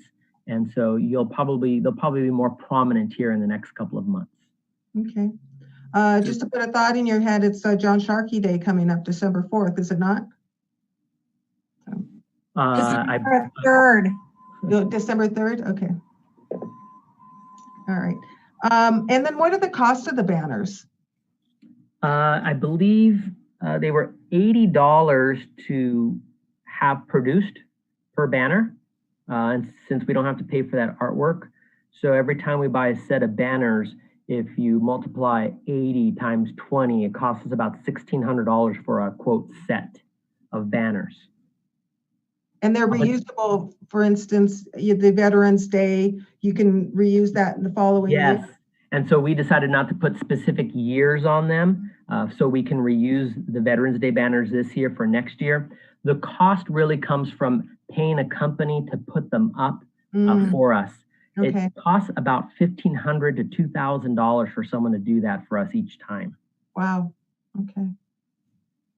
All right. Okay, Councilman Rollins. This is more details. Do we store them or does the company store them? We will be storing them. Okay. All right. Anything else for Chief Salinas? All right, Chief Salinas, thank you so much for all your work and the work of the PIO and the rest of your team. And the Habitat for Humanity gathering was very nice. Thank you for organizing that. And you are truly a good sport for shaving your head. I just can't get over that. Really proud of you for that. Thank you, and I'm looking forward to the groundbreaking ceremony here in the coming month for Habitat for Humanity as well. Absolutely, it's a great project. Okay, thanks again. All right. All right, so we're going to move on now to item number 2, which is the reserve policy and unfunded liabilities. And we have Mr. Connors, City Manager Connors, and Mr. McDonald, our Finance Director, to present and answer questions.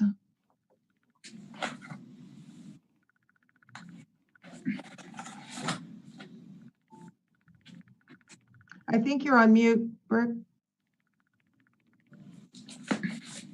I could hear you talking from the other room. That's how I know. Thank you, Madam Mayor. Let me get a second just to make sure this thing is active.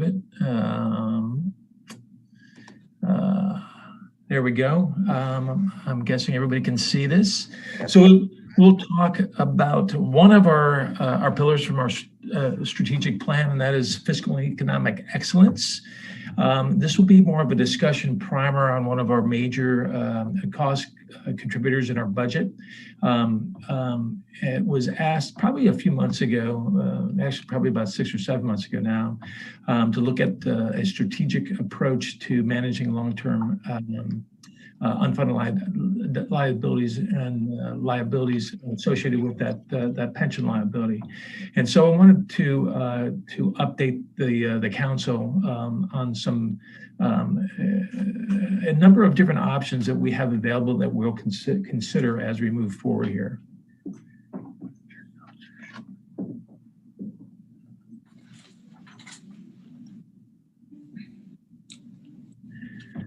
So the challenge is kind of like an iceberg. There are a couple of costs that do not escalate like a variety of different other things that we put in our budget. Things like insurance, for example, and occasionally energy and those type of things. And one of them is really kind of one of those silent debt busters, and that is our pension costs. Now, when we have what I would consider constrained revenue growth options, although we have a fairly healthy revenue generation in our current environment, as those particular costs start to grow, they start to squeeze out some of the other things that we want to do with our revenue. Things like our services, our options, optimal staffing, and also, at least the confidence in our retirement that the funds are going to be there for them. And so what we want to do, again, back to that pillar in our strategic plan, is take actions today and think through some policy options with our budget and our debt management that we can apply now to avoid more catastrophic events going forward in our financial picture. So there's our revenue. As you can see, we've got quite the mix from sales and use tax to cannabis and to port operations. That's been fairly healthy of late, and it's growing at a fairly good rate too. But when we look at our expenditures, in particular our principal retirement accounts, we will see, as I share here shortly, that it is growing at a rate that far exceeds other costs that we have to account for in our budget. So here are our California retirement plans. We have the classic plans, your standard employee, but also you have the safety plans. And those are the details associated with those particular plans. And then you have the PEPPER plans, and those plans were part of a reform in 2013 that really accommodated some of the costs associated with the classic plans going forward for newer employees. And then you have what we've also been investing in is a 115 trust, which allows us to direct assets in an investment platform that we can apply to any one of those particular plans. And the way you calculate it is down on the bottom. You have your benefit multiplier, you multiply that by years of service, your final average salary, and then you get a annual payment out of that. So those are retirement plans. So now when you look at what CalPERS has been doing with the money that we contribute to those plans, you can see when you compare the CalPERS projections compared to a fairly standard benchmark, the S&P 500, that CalPERS typically underperforms almost every year. That is important because what when they calculate how those plans are going to be funded, how they're going to be paid out, commensurate with the benefits associated with each employee over time, they use a rate of return of 7% currently. If the rate of return does not achieve 7%, that difference between what we paid into those plans and the amount that they had anticipated is a new cost. And that new cost we can either pay or it becomes debt. And as debt, it is amortized over 25 years or so, and it has a principal and interest payment just like a house. And so when those performance measures on our CalPERS plans and our investment portfolios are not achieved, bad things happen. Now, when you look at the experts, they will tell you that CalPERS has a 17% probability of achieving those rates of return. And that because of that, we can probably assume with good confidence that our investment and then our costs associated with the debt in those plans is going to escalate over time. And when it escalates over time, the debt and the interest associated with the debt continues to grow.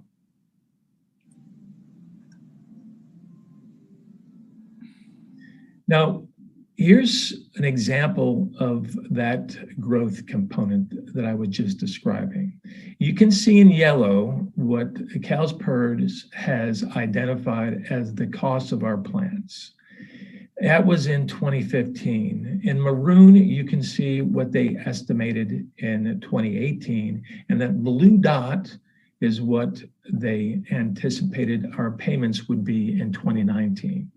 Between 2015 and 2019, there was a 43% increase in the amount that we would pay annually for our plans. That is, another word for it would be risk, debt risk. As you look at our plans over the past years, not including 2019, you can see the change in the amount of debt accumulated. And every time that debt changes, the percentage of those plans that are actually paid for turns into what we call a funded or unfunded status. And you can see that over time, when we look at the 2019 numbers, our total debt associated with those plans is $34 million. But there's a couple of interesting things here. The classic plans, they're funded fairly good at 68 to 72%, but our newer plans are funded fairly high. And you can see that the debt associated with those two plans is fairly low, somewhere around $62,000. So based on that quick review of our retirement plans for the city of Port Hueneme, you can see that our pension costs are escalating, and that when they escalate, they will consume a larger percentage of the budget, which we went on a previous slide was 2% in our general fund. So when these things cost, and they don't escalate at a linear rate, it's exponential with interest, because it's compounded, these costs will start to crowd out certain important things that we have great aspirations for on rehabbing our city and fixing a lot of the things that we have neglected over some of those areas in the past. So what do we do about it? Well, we have a lot of things we could control, and these are the things that I want to spend a little bit of time and focus on, because it's going to be somewhat of an art and science how we use these controls, but it comes down to at some future state that strategies associated with these building costs need to be accommodated with a policy eventually by council. So on the budget side, there are several things that we can do in terms of how we execute a budget, how we prepare a budget, and the rule sets that we apply within that budget so that we can manage some of the costs and have a greater degree of freedom in how we approach our long-term debt. So on a budget development side, the precepts, having a strategic plan, having a park master plan, having a general fund, and having a IT master plan, we can assign priorities in those things that we want to invest in. But we also can start describing in policy how we want to approach our long-term liabilities. And the more times that we talk about this as we prepare for a budget build and the consequences in terms of excess or extra interest, and disclose that both publicly and internally when we develop our budget, we'll be better prepared in executing a counter or mitigation against that. So that leads to debt management policy. One of the things that if you ask every city, they will have a different format for how they create a reserve level in your general fund. Some businesses will use a cash flow. They'll use 6 months of operating costs so that that creates a budget or general reserve level. Some use a ratio based on your total budget. So whatever it is, it helps to set that stake in the ground so that now you can make good decisions based on if you execute your budget and you have surplus. So back to some strategies and policy elements. What do you do with your surplus when you achieve it or arrive at it, either through one-time revenues or you did a great job with cost management and execution that you create a surplus. There's a lot of things you can do, but one of those things you may want to consider as we develop a policy and a strategy moving forward is to buy down some of that debt. And we already talked about another tool, and that is a trust funding or an investment thing, so that if you do set aside funds to buy down that debt, you can have different elements of liquidity, so that you're not necessarily committed to a pension plan. You can potentially use it for other things as well. So that's on the budget side. On the debt side, we have two kinds of debt: the legacy debt in the execution era was underfunded for a variety of different reasons. Usually, it's the assumptions that CalPERS has made in their actuaries. And what does that mean? They look at the city, they look at the inflation rate, they look at salaries, they look at benefits, and they make an estimation on how much those benefits are going to cost in the out years. And then they apply an investment rate of return that they either over or under execute against. And when those things don't work out and it underperforms, you get legacy debt. So what can we do about it? We don't have to necessarily use their projections. We can retire it faster by buying it down. And when we do that, we change the amortization schedule. We can create alternate amortization schedules. We can, instead of 25 years, we can do it at 20 or 15. In any case, the total cost of interest is reduced substantially, obviously, when you reduce the time that you want to pay that down.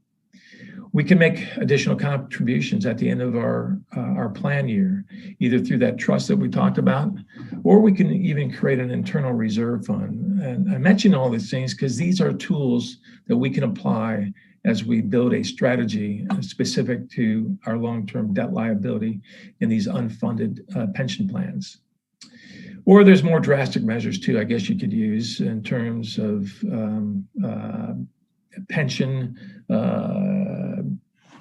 obligation funds, parcel taxes, a variety of different other things. I would call those extremes, but those are tools that you could also apply. On the new debt side, I talked about those PEPRA 2013 reforms in pension plans. We are only at 62,000, so we could aggressively buy those down pretty quick and avoid that long-term debt that the classic funds have generated over time. We can also, with the new debt, we can make additional contributions, just like with our legacy debt. And we can also look at how much our employees pay. Right now, they're 50% of their costs on the PEPRA plans. And that is something that is also a potential outcome.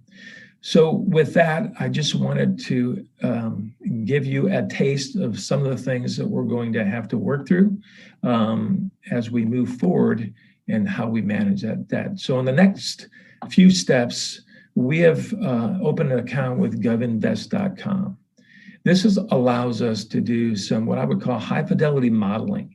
Within that modeling, we can take all the parameters that we just went through and put them into a kind of a long-term or short-term environment and see what the outcomes are. And based on that modeling, we'll have a fairly good idea on best tools and how much we use those tools to control this unfunded liability problem that exists and will get bigger over time. And so with that, we will have the makings of an early budget and debt strategy design. And then we will take that and look at the considerations and risk analysis that goes with those options to develop a strategy. And when we have the base strategy, we'll start working collaboration engagement with CalPERS, League of Cities, stakeholders, et cetera, so that we go through an analysis of all the alternatives With the end state that we report this out to council, we'll get policy guidance, and we'll execute a debt management strategy associated with their unfunded liabilities. And with that, I will respond to any questions you may have on what we are thinking and how these elements and controls we have available to us will ultimately arrive in a mitigation set of options for council to consider and create policy around. Okay, well, thank you, City Manager Connors, for that. It's comforting to know that we're on our way to developing a policy and addressing, this issue, which can certainly get out of hand. And I know Councilman Gom has been driving this quite a bit, and rightly so, because it could cripple our city if we don't watch what we're doing here and develop those policies. Councilman Gama, do you want to go ahead? Thank you. So one of the things that I'm very much interested, because we've been on council for 2 years now, and we've continued to pay as you go. In other words, around July, August, we get the bill from CalPERS, and we got it this year, and it was 13% greater than last year. And then next year, we're anticipating it probably being 20% more than this year because of the poor earnings that they racked up in 2019. So with the trust, the 155 trust that the city established, which I thought was a really good idea a couple years ago, and I think we put $1.8 million into it initially, but we haven't contributed any more funds into it since then. And that's where the heartache is for me, because we've lost 2 years of earnings. And well, on the reserve side, we may be holding more reserves than we should be holding, whereas if we would release some of those reserves into that trust, realizing that we can only use that money for pension obligation, we're really going to be doing a great service to future councils down the road. So my question is, what's the timeline? What's a realistic timeline to come up with a policy to fund greater than pay as you go, and to possibly use some of those other instruments to generate higher earning potential to reduce the debt or buy the debt down? And you mentioned GovInvest. Is that a trust account that we could use and it isn't obligated to pension liability? Whereas the 155, I believe, trust is the proceeds can only be used for pension liability. So again, what's the time frame for coming up with a policy, having a really nice mix of the tools? I don't think it would be smart to just go in one direction. I think what I hear you saying is there's a number of things that we could accomplish. Maybe taking on the PEPRA debt and getting that to be 100% funded. While it's not solving our bigger problem, it is staking a flag in the ground and puts us in a really good position to maintain that over the coming years. So I've talked a lot, but basically my question is, what's the time frame? What's a realistic time frame for a policy where we could have a nice mix of some of these tools to buy down the debt and get in better control of it? A lot of great points. Let's see, there's probably some immediate action things we could do today. We are a little bit cautious with committing funds that once released, we never get back to these pension programs, mainly because of COVID revenue confidence. And so we're cautious. We're probably at that point based on our reserve levels that we can at least buy down PEPRA and even consider buying down some other debt within a particular limit. I think the actual development, a budget and debt policy program will take a lot longer because we want to get it right. We don't want to put our ability to execute against costs, surprise costs like the Perkins Road water project, these strategic surprises that happen occasionally. We want to have enough liquidity in order to handle those emergent threats to our services and our communities. And so getting that number right, agreeing on that number, and then putting some of those tools in place with enough flexibility and agility within that framework so that we're executing what I would call high fidelity fiscal management and long-term debt management. That's going to probably take a little bit longer, but some of those things we can do, I think, fairly quick. Councilman Rollins? Yeah, two things. Is there any advantage or disadvantage to, instead of like waiting to the end of the year and putting a big chunk of money into it, is there any advantage to just doing like an ongoing operating budget type of a thing where you monthly or quarterly put in a set amount so that you're not putting it all in at once and then feeling you needed to take it back later on?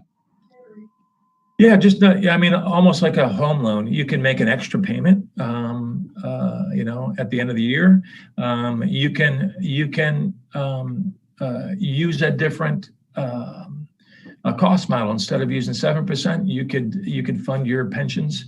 And you can do each one differently too, but you could, instead of 7%, you could fund them at, let's say, 5.5%, or you could use a formula based on historic performance. And so those are the things that we want to put in. And by the way, GovInvest is really, they have access to all the actuarial data. They have all the access, and we can stress test every different variation on these particular control arms that we have in our budget, and how we execute our pension buy down. So by doing that, we can have a pretty good idea what is an optimal rate that we want to buy or purchase or pay down our current obligations on our pension programs. So there's a lot of things that we can do in terms of what we pay annually and how much risk we want to accept within that. Yes, from your chart, it showed like that the purses basically underperformed consistently towards the rest of the investment programs, the stock market or whatever. And at one of the sessions that I recently went to, I guess there's some hybrids right now where cities are getting into where they're investing in things that are a little bit more aggressive for the unfunded liability. You always, on the short term, you run into risk, but just like the stock market over a long period of time, they've outperformed, and it appears that they've outperformed purse. Any thoughts on that? Yeah, I mean, if you had invested in a correlated S&P 500 fund, then you would have been enjoying, I think the long time, almost 10% annual return on investment, not including inflation. I think with inflation, it's probably about a little over 7%. So those are, there are benchmark things that you can invest against. We don't know exactly what their investment portfolio is, and it changed pretty radically. And you have all sorts of options that corporate defined pension programs cannot invest in, and so they're almost limited just by the limitations that they have and what they can invest in, somewhere around 5%. So again, they give us 7%. We know it's a flawed number. That if we execute against that and we don't pay the difference when it underperforms, we're gonna have principal and interest payments in addition to what we already have. Okay.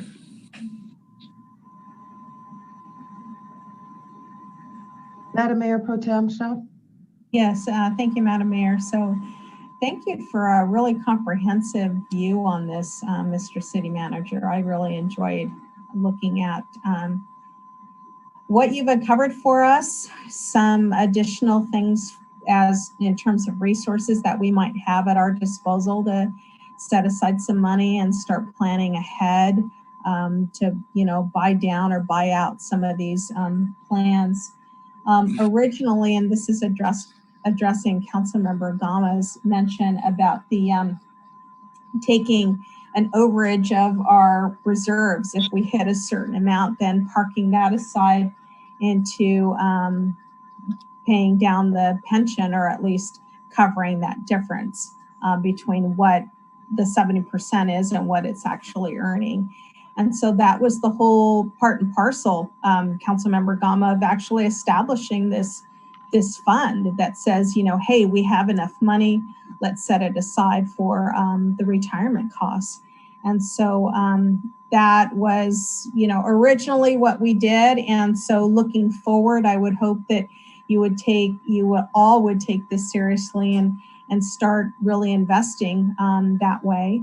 And I would like to have you all consider that whenever you sell an asset, make sure that there's always a percentage going out towards this, you know, where you may not ever realize, you know, what you're going to invest it in. It might not be immediate, but at least you park some money aside. It's almost, you know, as Joseph was in Egypt and he kept putting money aside. And then in the 7th year, when he actually needed to go in and look at everything that they had enough to get through the dark times. And so that you would then tend to leverage that percentage over all kinds of things, not only reserves, but then anytime you sell an asset. So just some food for thought. Okay. Any more comments or questions for City Manager Connors? Yes, Councilman Gama. I really appreciate that point about one-time money, because I know, like, when we receive one-time money, it goes into the general fund, and historically it kind of evaporated over time as times get challenging. But back to a timeline, do you anticipate in, say, 3 months' time that we will be able to go through all the things that you've talked about and actually adopt a policy? Maybe the policy could be a 3-part policy, you know, addressing one-time money, addressing appropriate reserve levels, and identifying an amount of money to pay on top of whatever our pay-as-you-go payment is due. I'm hoping, just understand that we've been talking about this for 2 years and longer, and we haven't set 1 penny aside. And so I really want to push to come up with a timeline to create a policy and get it implemented. I applaud that suggestion. This is not easy stuff, and these are going to be hard decisions that you potentially can't get back really quickly when you commit, you know, city funds to one particular project. And so there is a risk to that, and you know, making sure that we stress test each one of these, you know, strategies that we'll develop is an important part of it. And then making sure every council member is comfortable with it too, going forward.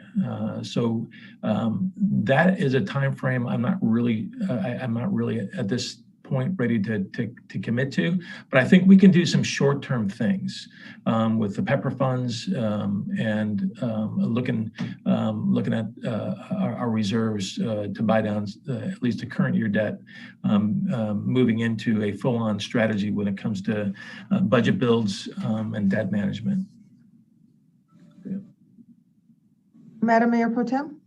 Yes, so I have 2 other mentions. So we actually have 2 different areas to park money in, and one of them is through the County of Ventura and what they do. And I believe it was during Linda Lee's term here, maybe we had set aside a small amount.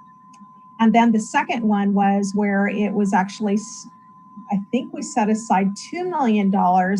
Some of it actually came out of our enterprise funds because we have employees on the enterprise side. We do have to set, it was a larger amount that too. I believe that plan that you talked about that has a number to it. So there's already like 2 active investments going on. So Stephen, I hear you that, 2 years has passed by and you haven't been part of action, but there had been beforehand. And it was even before we ended up having cannabis online and having Measure U online as well. So now is probably the good time to entertain some of those thoughts moving forward. And don't forget about those enterprise funds and the folks for these obligations. The third thing I wanted to mention too is with regards to the to having all this play out. Can we also take a look at those insurance policies that we're paying on that show up on the financials month after month? And there are the retirees that are paying us to pay for their insurance. And I don't know if it works into this, but you and I, Mr. City Manager, were thinking about, could we possibly buy those elements out? Madam Mayor Pro Tem, yeah, thank you for reminding me about that. The Ventura County Fund, it's kind of like almost like a money market, not a high return on investment. And so it's one of those, we kind of just put it in the savings account, the type of things. And based on the level of effort to move those funds in there and then deploy them out of there, I'm not sure if, and I'm not all that familiar with it, so I'm speaking a little bit loosely on it. The 115 funds are, they enjoy about the same rate of return as the pension programs, but a little bit less because I don't think they're as aggressive. But here's the thing with all that stuff. It's great that we have them, but there's no triggers associated with the policy that tells us when to deploy and to buy down that debt. And so the policy that we had to develop has to tell us how we use those and when we use those. And yes, we're looking at those flagged retiree accounts that we're paying on. Very good, thank you. Okay, if there are no more comments or questions, thank you, City Manager Connors. We look forward to hearing back on the progress of developing these important policies, and thank you for all your work on this. And hopefully we can make some progress on this soon. We are now at the consent calendar agenda. These are routine matters considered, they're items considered routine by our governing body. They include items 3 through 5. Item 3 is approved minutes of the City Council for the regular meeting of November 2nd, 2020, our last meeting. Item number 4, receive and file the minutes of the Transaction and Use Citizen Oversight Regular Committee meeting of January 13th, 2020. And item number 5, receive and file the finance cash disbursements for October 14th through November 6th, 2020. Can I have a motion to approve items 3, 4, and 5?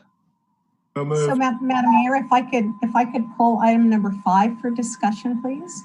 Okay. Can I have a motion to approve items 3 and 4? So moved. Second? Second. Okay. All right.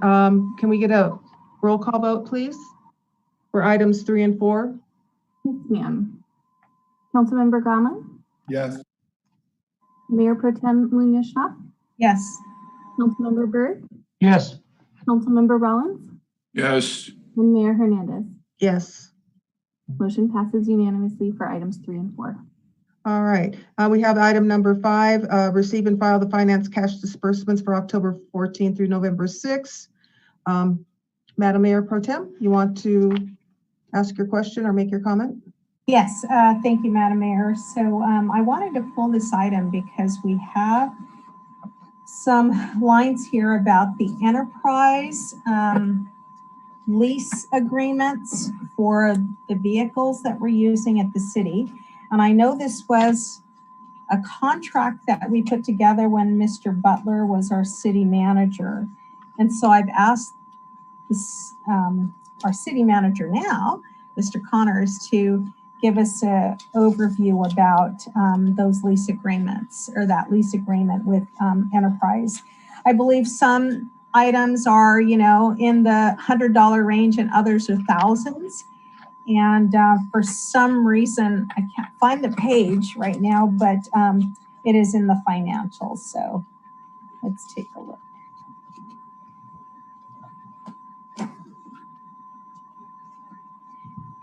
I know overall there was going to be a cost saving for us to go through Enterprise for leasing our vehicles. And on page 3, is that what you're? Is it? Yes, this is it. Yeah, attachment C, page 3.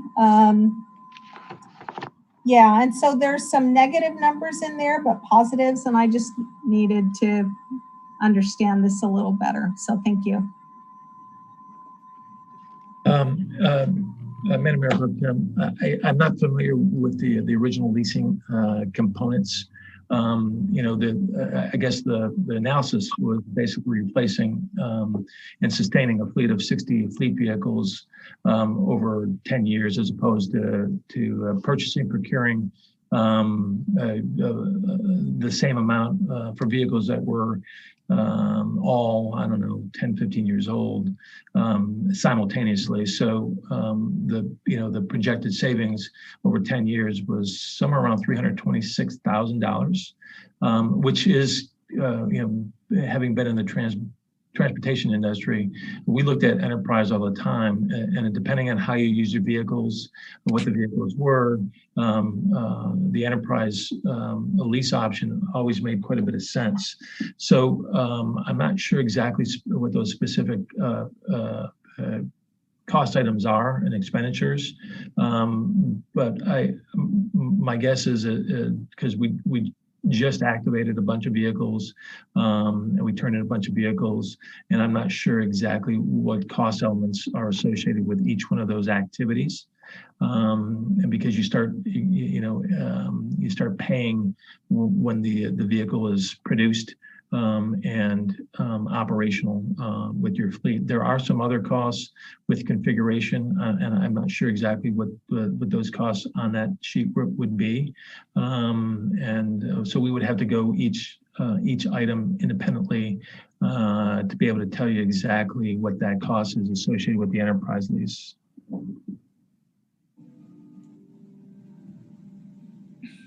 Is there a schedule that could be produced?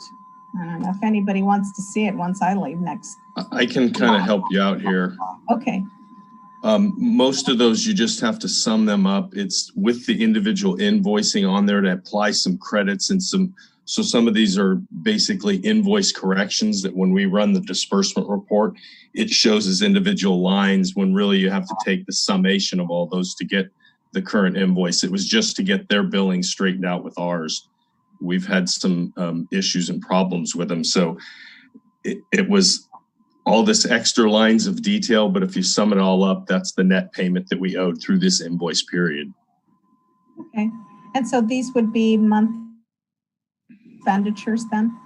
Yeah, but I wouldn't feel safe taking that number and multiplying it by 12. Okay. Just a thought if anybody wants to carry it forward. I appreciate the explanation. Thanks. Yeah, we need to keep our eyes on these. Anything else? All right. No, that's it. So I would move to approve the financial disbursements. Okay, so this is a receive and file. Can I get a second on this? I'll second it. Okay, and Madam Clerk, can we get a roll call vote, please. Mayor Pro Tem Munoz-Schnapp, Yes. Mayor Hernandez, Yes. Councilmember Burke, Yes. Councilmember Gama, Yes. and Councilmember Rollins. Yes. Motion passes for item number 5. Okay, thank you. All right, we're moving on. We have no public hearings tonight. We have business items, however, under City Manager's Department. Item number 6 is the resolution approving City Council policies and procedures manual. We have one public comment to be read. So if you just bear with me here, I'll get my glasses. What did I do with them?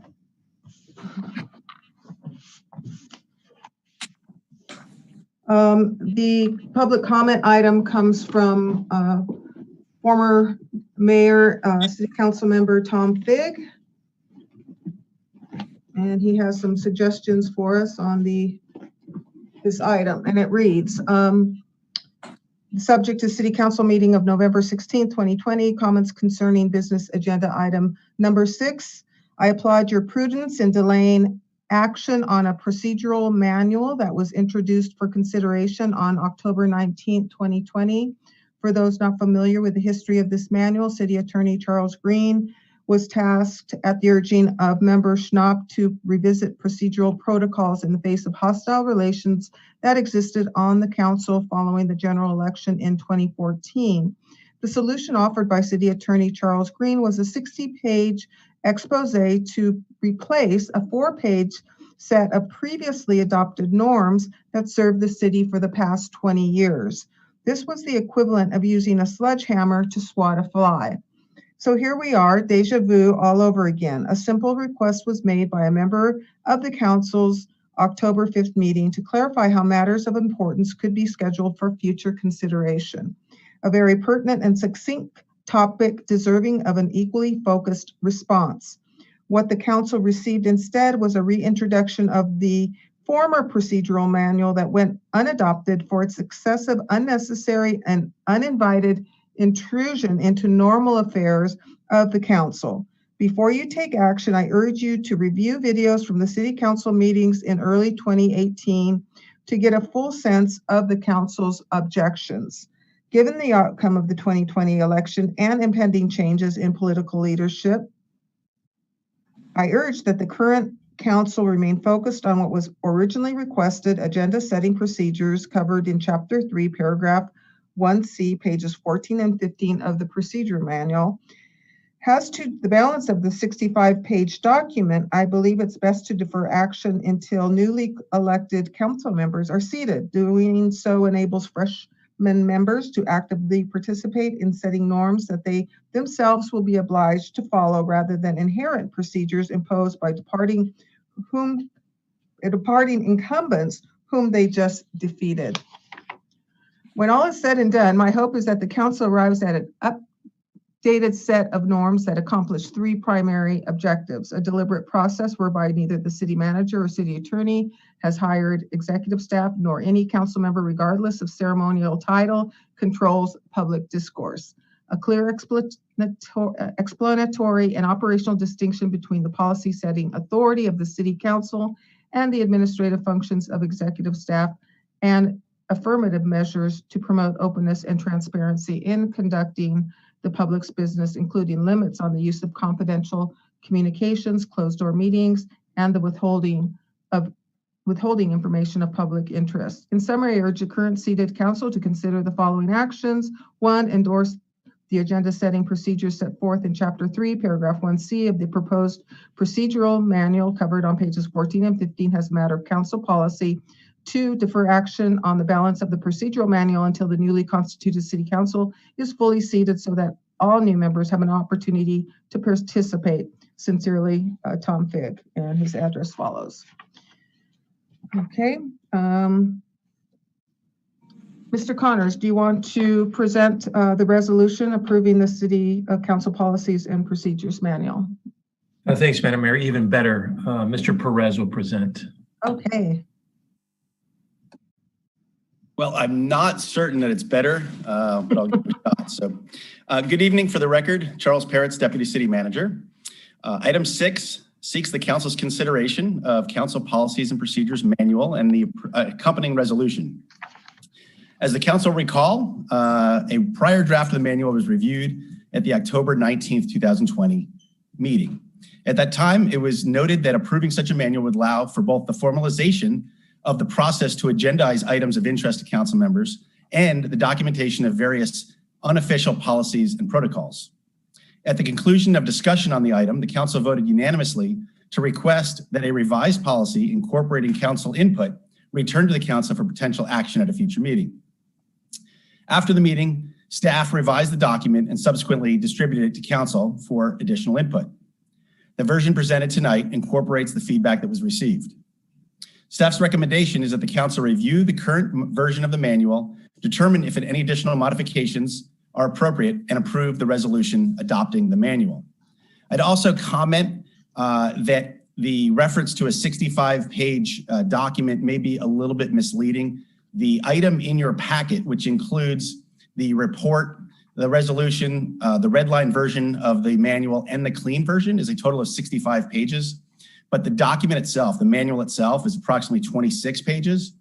And after looking at some neighboring municipalities, that's not too dissimilar from what we find with some of our neighbors. In fact, there were some that had much more extensive documents. So we are open to council suggestions for modification, any questions that you may have. I'd also note that the prospect of approving it tonight has the potential of creating the foundation for any new and oncoming council members who may be able to benefit from the experience and knowledge that sitting council members may have to share. However, if it is the pleasure of the majority of the council to defer the item, that is certainly an option for the council to consider as well. Thank you, Mr. Peretz. Any questions or comments from Mr. Peretz on this item? Madam Mayor Pro Tem? Yeah, so just for the record, I had no input on what you all wanted to do because I felt that it needed to be your document moving forward. So just for the record, just letting you know. And it looks pretty good to me at this point. Thank you. Thank you. Councilman Gama. I know that I made some suggestions. Did any other council members make any suggestions? I think we all, okay. I believe we all had some input to the document. Yes, ma'am. We did receive input from Mayor Hernandez. Councilmember Rollins indicated that he had some suggestions, and that is the extent of the input that we received. But tonight is certainly an opportunity for additional comments or input if council members have any additional comments. Councilman Rollins? Just a clarification on page 12, section B, number 5. Can you, you got those numbers? So page 12, section B, number 5, decisions based on merit.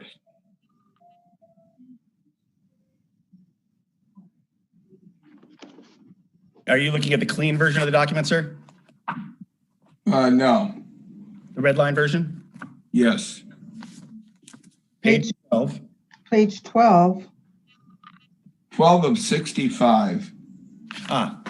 Okay. Oh, okay. The entire packet. Okay. So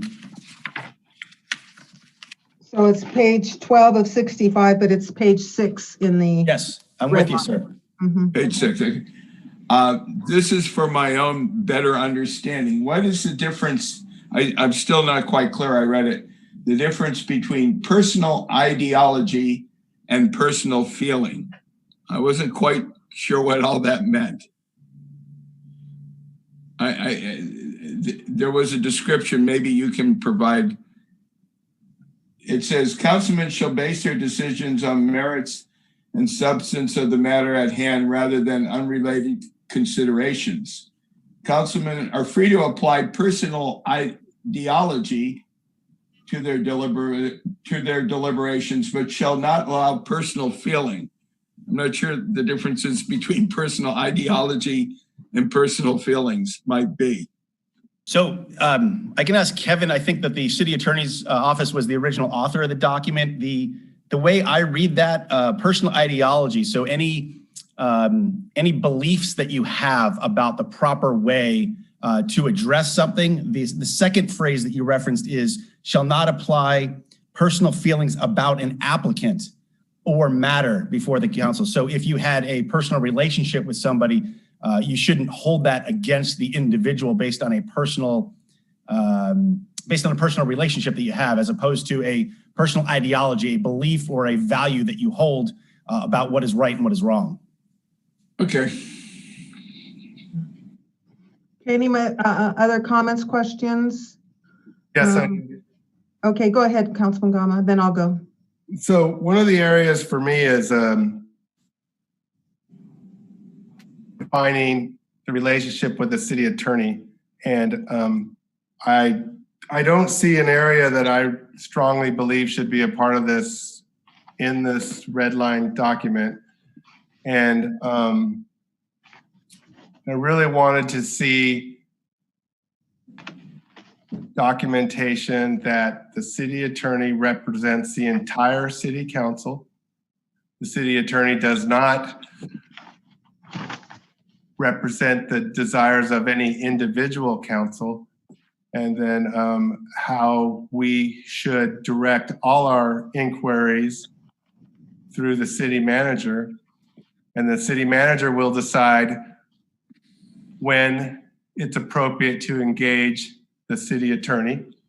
And then when such engagement is taken, that the entire city council is provided with the question and the response from the city attorney.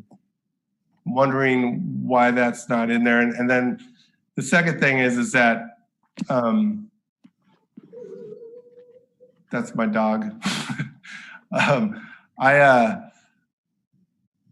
don't feel comfortable voting for this without the input of the new members. And I think that this document might be a little heavy, but I do think that we could improve it and really, really define an appropriate way to handle disputes among council members, and how to appropriately engage the city attorney through the city manager.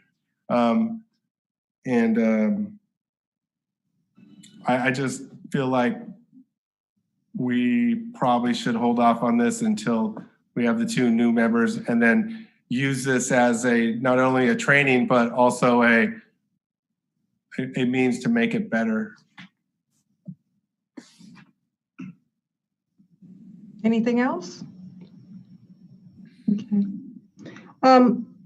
I think we've had almost 3 opportunities now to review and comment on this document.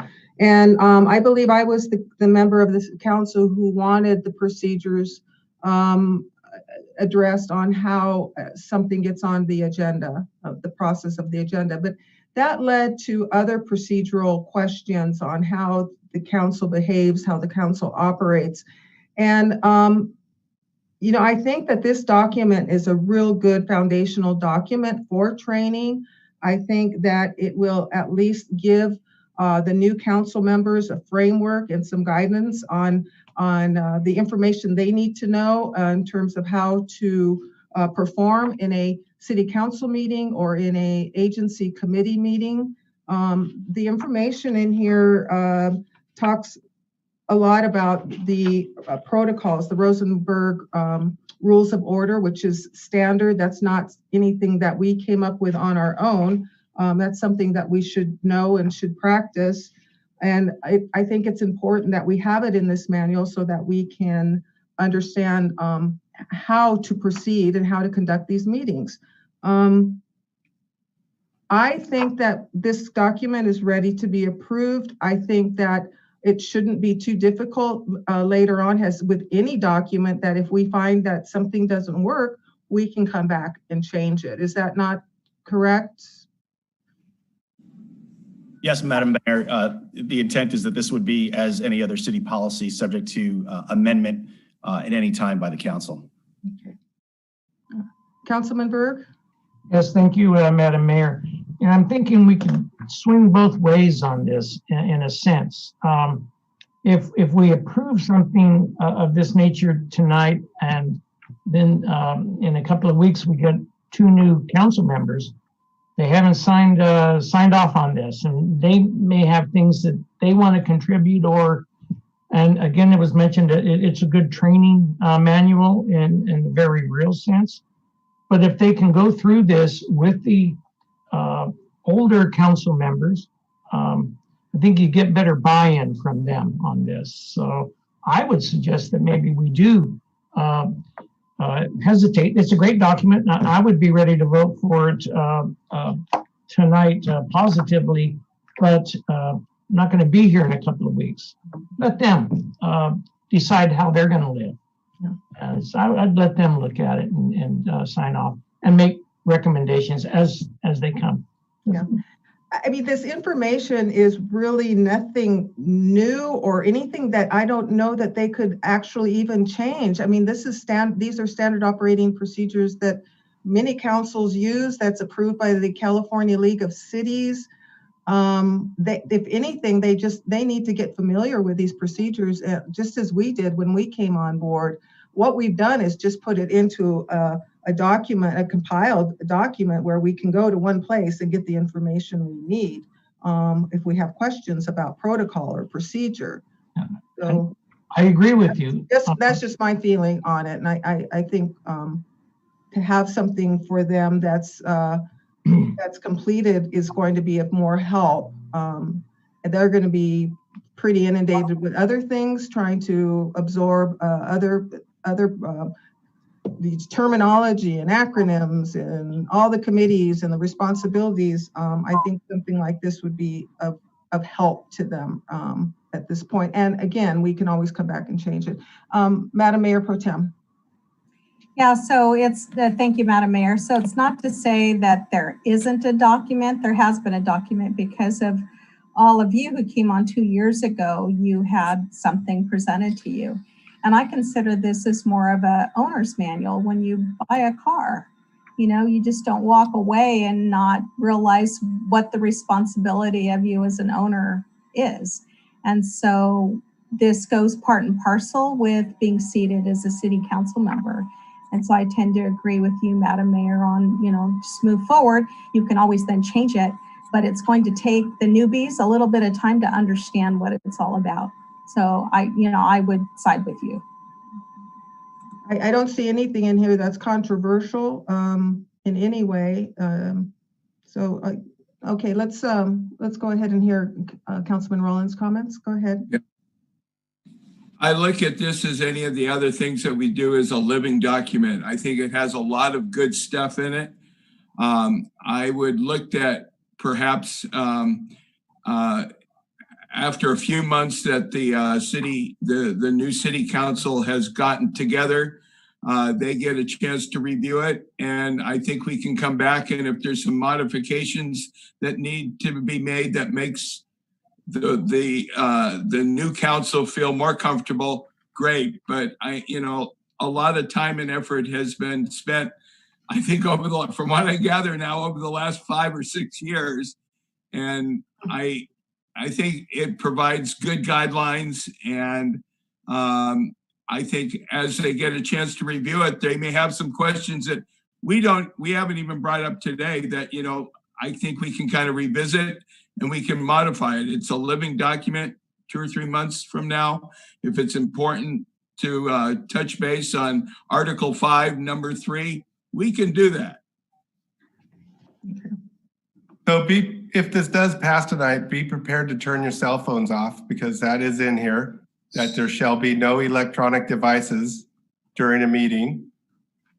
Secondly, again, I just want to know, is it appropriate for a city council member to go directly to the city attorney?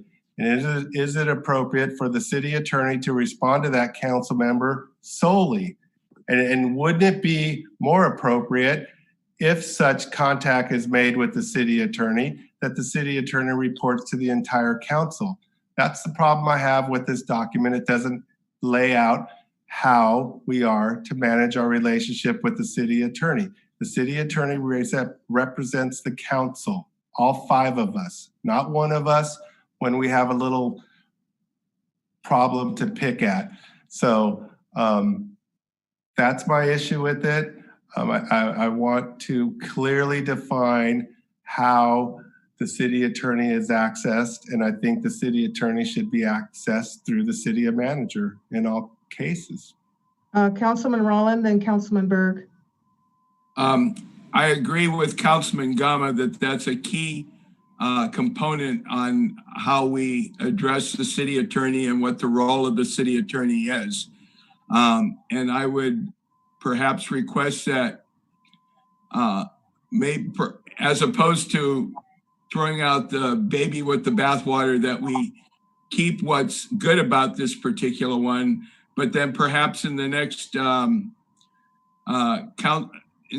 council meeting or 2, we address specifically what Councilman Gama does so that we add an addendum to address that more effectively. Councilman Berg? Yes, thank you. The city attorney is hired by the council, as is the city manager. Those are the only 2 people that report directly to the council.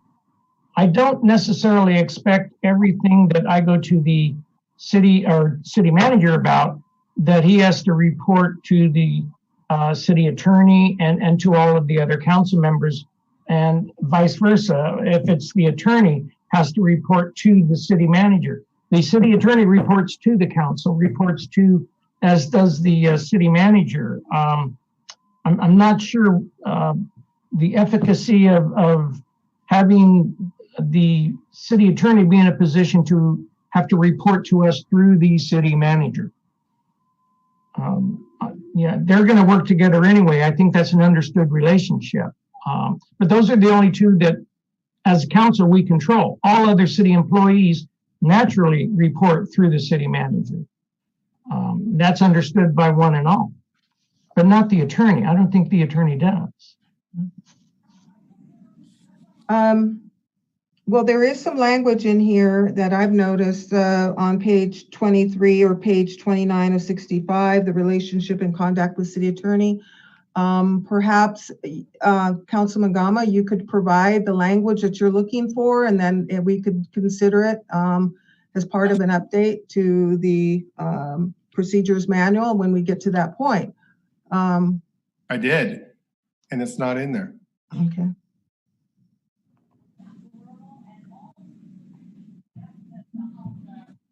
Okay. Well, I'm not sure why that is, but I don't think it's a reason to hold up the adoption of this procedures manual. So I'd like to recommend that we move forward and adopt this with the provision that we can update that with further information and findings down the road. So. And I'll second that. Thank you. Any more discussion? Can I make an amendment to that? Sure. Can I suggest that we approve all but the relationship with the city attorney, and that we address that at a future meeting? I would not want to amend it, because then you'd have to omit some important information that's already in here. I wouldn't want to omit that.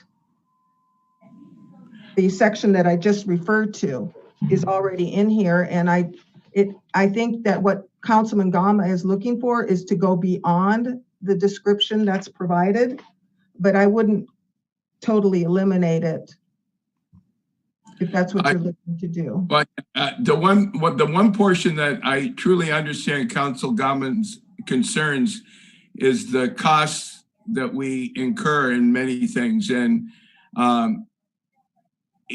the concern might be that if we, what Councilman Berg says, if we each have individual kind of ability to talk to the city attorney, then that incurs costs that, you know, I'm not sure if there's a way to control it. If I have more interest with the city attorney, those costs could be a whole lot higher than, say, Mayor Hernandez's concerns, or Councilman Gama's concerns or whatever.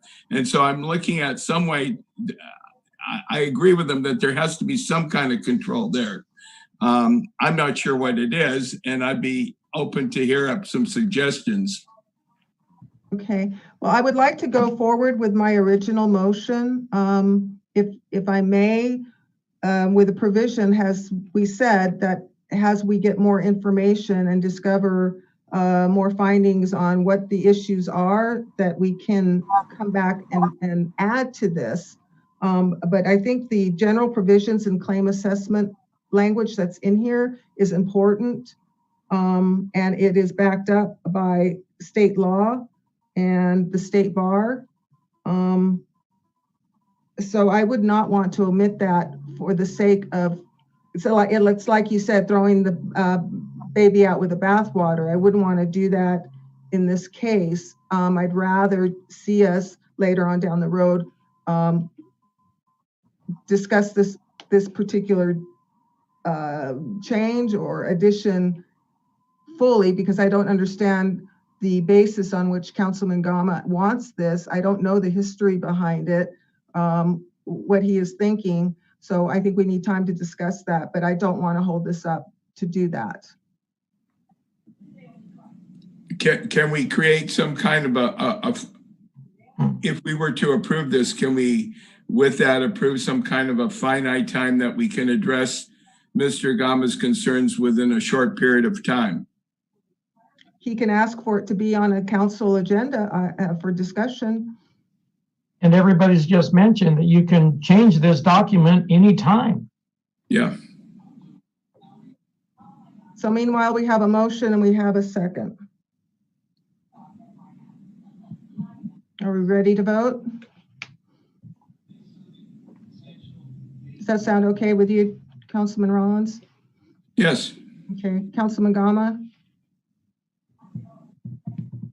I guess we'll know by your vote, right? What, Yeah. are you taking a roll call vote now? Yes. Yes. Yes. No. We have a motion and we had a second, and we had discussion.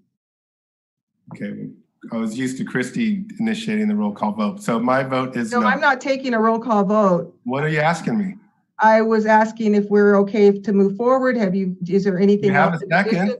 Do you have anything addition that you want to say? No? Okay. Christy, you want to proceed with the roll call vote, please? Yes, ma'am. Mayor Hernandez, Yes. Councilmember Berg, Yes. Councilmember Gama, No. Councilmember Rollins, Yes. Mayor Pro Tem Munoz-Schnapp. Yes. Motion passes with a 4-1 vote. Thank you. So the process would be, if you wanted to follow up with Councilman Gama's concerns, that we ask that be on the agenda for a future meeting. Well, okay. Mayor Hernandez, can I make a motion that, in fact, that is put on for a future meeting, or is that at a different time? Can I? We'll do that later on the agenda, which is coming up in a moment. Yeah. Okay. Thank you. All right, let's, and thank you, Mr. Connors, for your work on this, and Mr. Peretz, thank you so much. I know this was not an easy task. Where are we? Okay, we're now on the 2021 City Council meeting calendar. And Christy, Madam Clerk, this is your item. You're welcome to proceed. Hi there, long time no see. Good evening, Honorable Mayor and Council members. Tonight, I have the pleasure of presenting the proposed 2021 City Council meeting calendar for your consideration. To summarize, the City Council calendar follows the adopted policy of meeting at 6:30 p.m. on the first and third Mondays of each month. This provides a consistent meeting schedule and allows for full public participation. It helps ensure transparency and compliance with the Brown Act. Often, Council chooses to cancel the first meeting of the year due to the holidays and the likelihood that many residents and business owners will either be out of town or otherwise engaged, which decreases the chance of full public participation. This year, staff recommends canceling the July 4th, 2021 meeting and instead scheduling a special meeting workshop to address the future of cannabis in Port Hueneme and the potential of extending the smoking ordinances throughout the city. The workshop is proposed to be held on January 13th, 2021. In the event that a Monday meeting is scheduled on or near a holiday, the council's previous practice has been to reschedule that meeting for the following Tuesday. The proposed meeting schedule that you see before you follows that practice for meetings such as that fall on holidays such as Martin Luther King Day, President's Day, the observed day for Independence Day, Labor Day, all of which fall on a Monday. Also, as previous practice, council has routinely gone dark for the month of August. This does not mean a delay in city business or in council action. The council holds multiple workshops and special meetings throughout the year, giving the city council and the public ample opportunities to address any time-sensitive issues. There are no fiscal impact to establishing the city council meeting calendar. And before you is a recommendation to approve the proposed 2021 city council meeting, which follows adopted and previous practices and allows for an established calendar, helping to encourage full public participation. This concludes my report, and I welcome any questions you might have. Thank you. Any questions for our city clerk?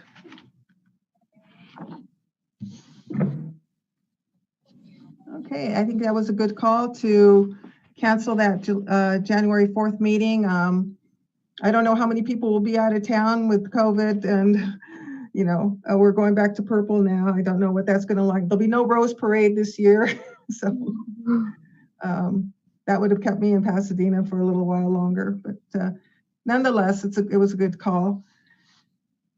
So the motion is then to approve the proposed 2021 City Council meeting schedule. Can I have a motion and a second, please? So moved. I'll second that. Okay, we have a motion from Councilman Gama and a second from Councilman Berg. Councilmember Gama? Yes. Councilmember Berg? Your mic is muted, sir. Sorry, yes. Thank you. Councilmember Rollins? Yes. Mayor Pro Tem Munoz-Schnapf? Yes. And Mayor Hernandez?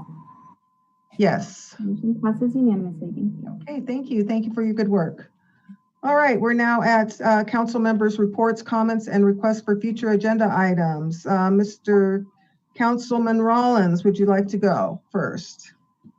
Okay, so we had a meeting with the REACH recently in this past few weeks. It's going to be the final phase of the BRIC program. So if you know of people who want to get, there's approximately 16 or 17 bricks that are still available. It will be the final phase. If you know of people that would like to be a part of that program, the money will be raised, goes towards REACH, and it provides you the ability to permanently recognize somebody or recognize a company or recognize anything that you would like to recognize that's appropriate. I also attended the Ventura County Air Pollution Board meeting. The only thing of significance is that they updated their fees that they charge for testing. They hadn't been raised in over 7 years, and they're quite below the other counties that have an air pollution control board. As far as future agenda items, as we go into the phase where we are going to be doing a lot of CIP program projects in the next few years, and we've already begun to start a number of these CIP projects, just like we have the police department have a monthly report. I would like to see a monthly report on these various different CIP projects. The reason being is I know that some projects perhaps are ahead of schedule, some are behind schedule, and a lot of times I get questions from constituents as to, well, I thought this was already supposed to have happened, or why is this taking so long, or congratulations, you did a good job. and not knowing and getting it kind of secondhand. So I would like to see if we could have like a regular footnote where we have CIP projects and updates on those. And any of the other major projects that we have. For example, I know a lot of work's been put into like the sidewalk repair and inspections and stuff like that. I remember a lot of discussion on that. Maybe we can have, as part of that CIP thing, a little update on that so that we know, what's been done towards council requests and stuff on that particular project. Is that it? Yes, I don't know. Do I need a second for that? I'm not sure how we get things on the agenda anymore, but that's the general flow of it all. Well, see, that's why we need the policy and procedures. Believe me, when you get up and into the seat and you start running these meetings as mayor, you will find out. Sure. No, I will come in very handy. Okay. Councilman Gama, would you like to go next? Sure. Have a Beacon meeting this Friday. Really pleased if any of you have been paying attention with the dredging project. There hasn't been any breakdowns that I know of. And the progress made in a 24-hour period is amazing. So that's really nice to see that project going along flawlessly. And I do think Mr. Rollins has a good point. We do need to be up to date with information on things that are happening or not happening in the city. So I think that's a good idea. I don't have any requests for future items that I haven't already requested, but I guess I will bring it up one more time. Trees. I know their city manager's favorite topic is tree management, and the trees in this city are so large and so old and so rooted that they're causing the city problems, they're causing HOA problems, they're causing homeowner problems. And I just feel like we would be very well served to address our current tree policy and maintenance programs. We just see a lot of problems out there that are getting worse with time. So I hope that we could address that at some point in the future. That's it. Okay, thank you. Councilman Berg. You're on mute. Okay, thank you. Nothing to report at this time. I do have committee meetings the first week of December and look forward to seeing everybody on December the 7th. Okay, thank you. Madam Mayor Pro Tem? Yes, thank you, Madam Mayor. So tomorrow, the mayor and I have the City Port Standing Committee at 3 o'clock. And so we'll see what transpires there at that meeting. For the California Joint Powers Insurance Authority, my last meeting is going to be Wednesday. And this was a pretty hefty agenda that we have to talk about. Just knowing that the JPI is really an organization to really watch, because they are totally above board, 100% behind trying to save money for all the municipalities and special districts that belong to the self-insured pool, but also too setting up some standards internally and to make sure that they're doing all the right things right and that they note those things that need to be improved. So as part of the agenda, we're going to be looking at on Wednesday are the 3 different audits. And I'm not talking about financial audits. I'm talking about operational audits that they do for all the cases that they work through with their third-party vendor, all the cases in terms of workman's comp and how that works with the parties that they work with, as well as all their general liabilities. So it's really kind of comprehensive organization, and I'm very honored and privileged to have worked with them over the last 9 months as part of the executive committee. I think that was a great thing for me to step into, and they have organizations all throughout California. So that's coming up on Wednesday. And then for the sister city organization, that has to fall into good hands here starting January. So I proposed that there would be one person on this council who would take the helm of that, because he comes from a city that has operated several sister city programs. But they do have a meeting coming up here soon. The Port Hueneme Water Agency, today was the last evening meeting that I attended. And certainly it's in good hands with the folks that continue representing this organization and Channel Islands Beach Community District, as well as ex officio member Jacobson from the Naval Base. There are another organization to watch, because they're making sure that we have clean water within the bounds of the city, as well as with the partners that we service. And so it was good to hear Mr. Villafana's report, but also too knowing that ex officio member Jacobson is really interested in building out this cross baseline that is really going to help improve water service for the military. And then last but not least, I served my last meeting last week on the Ventura County Council of Governments. And that's been something that I've been a part of for a very long time. So it's now just really unwinding all these special relationships that I've had and representing the city on all these different districts. Thank you.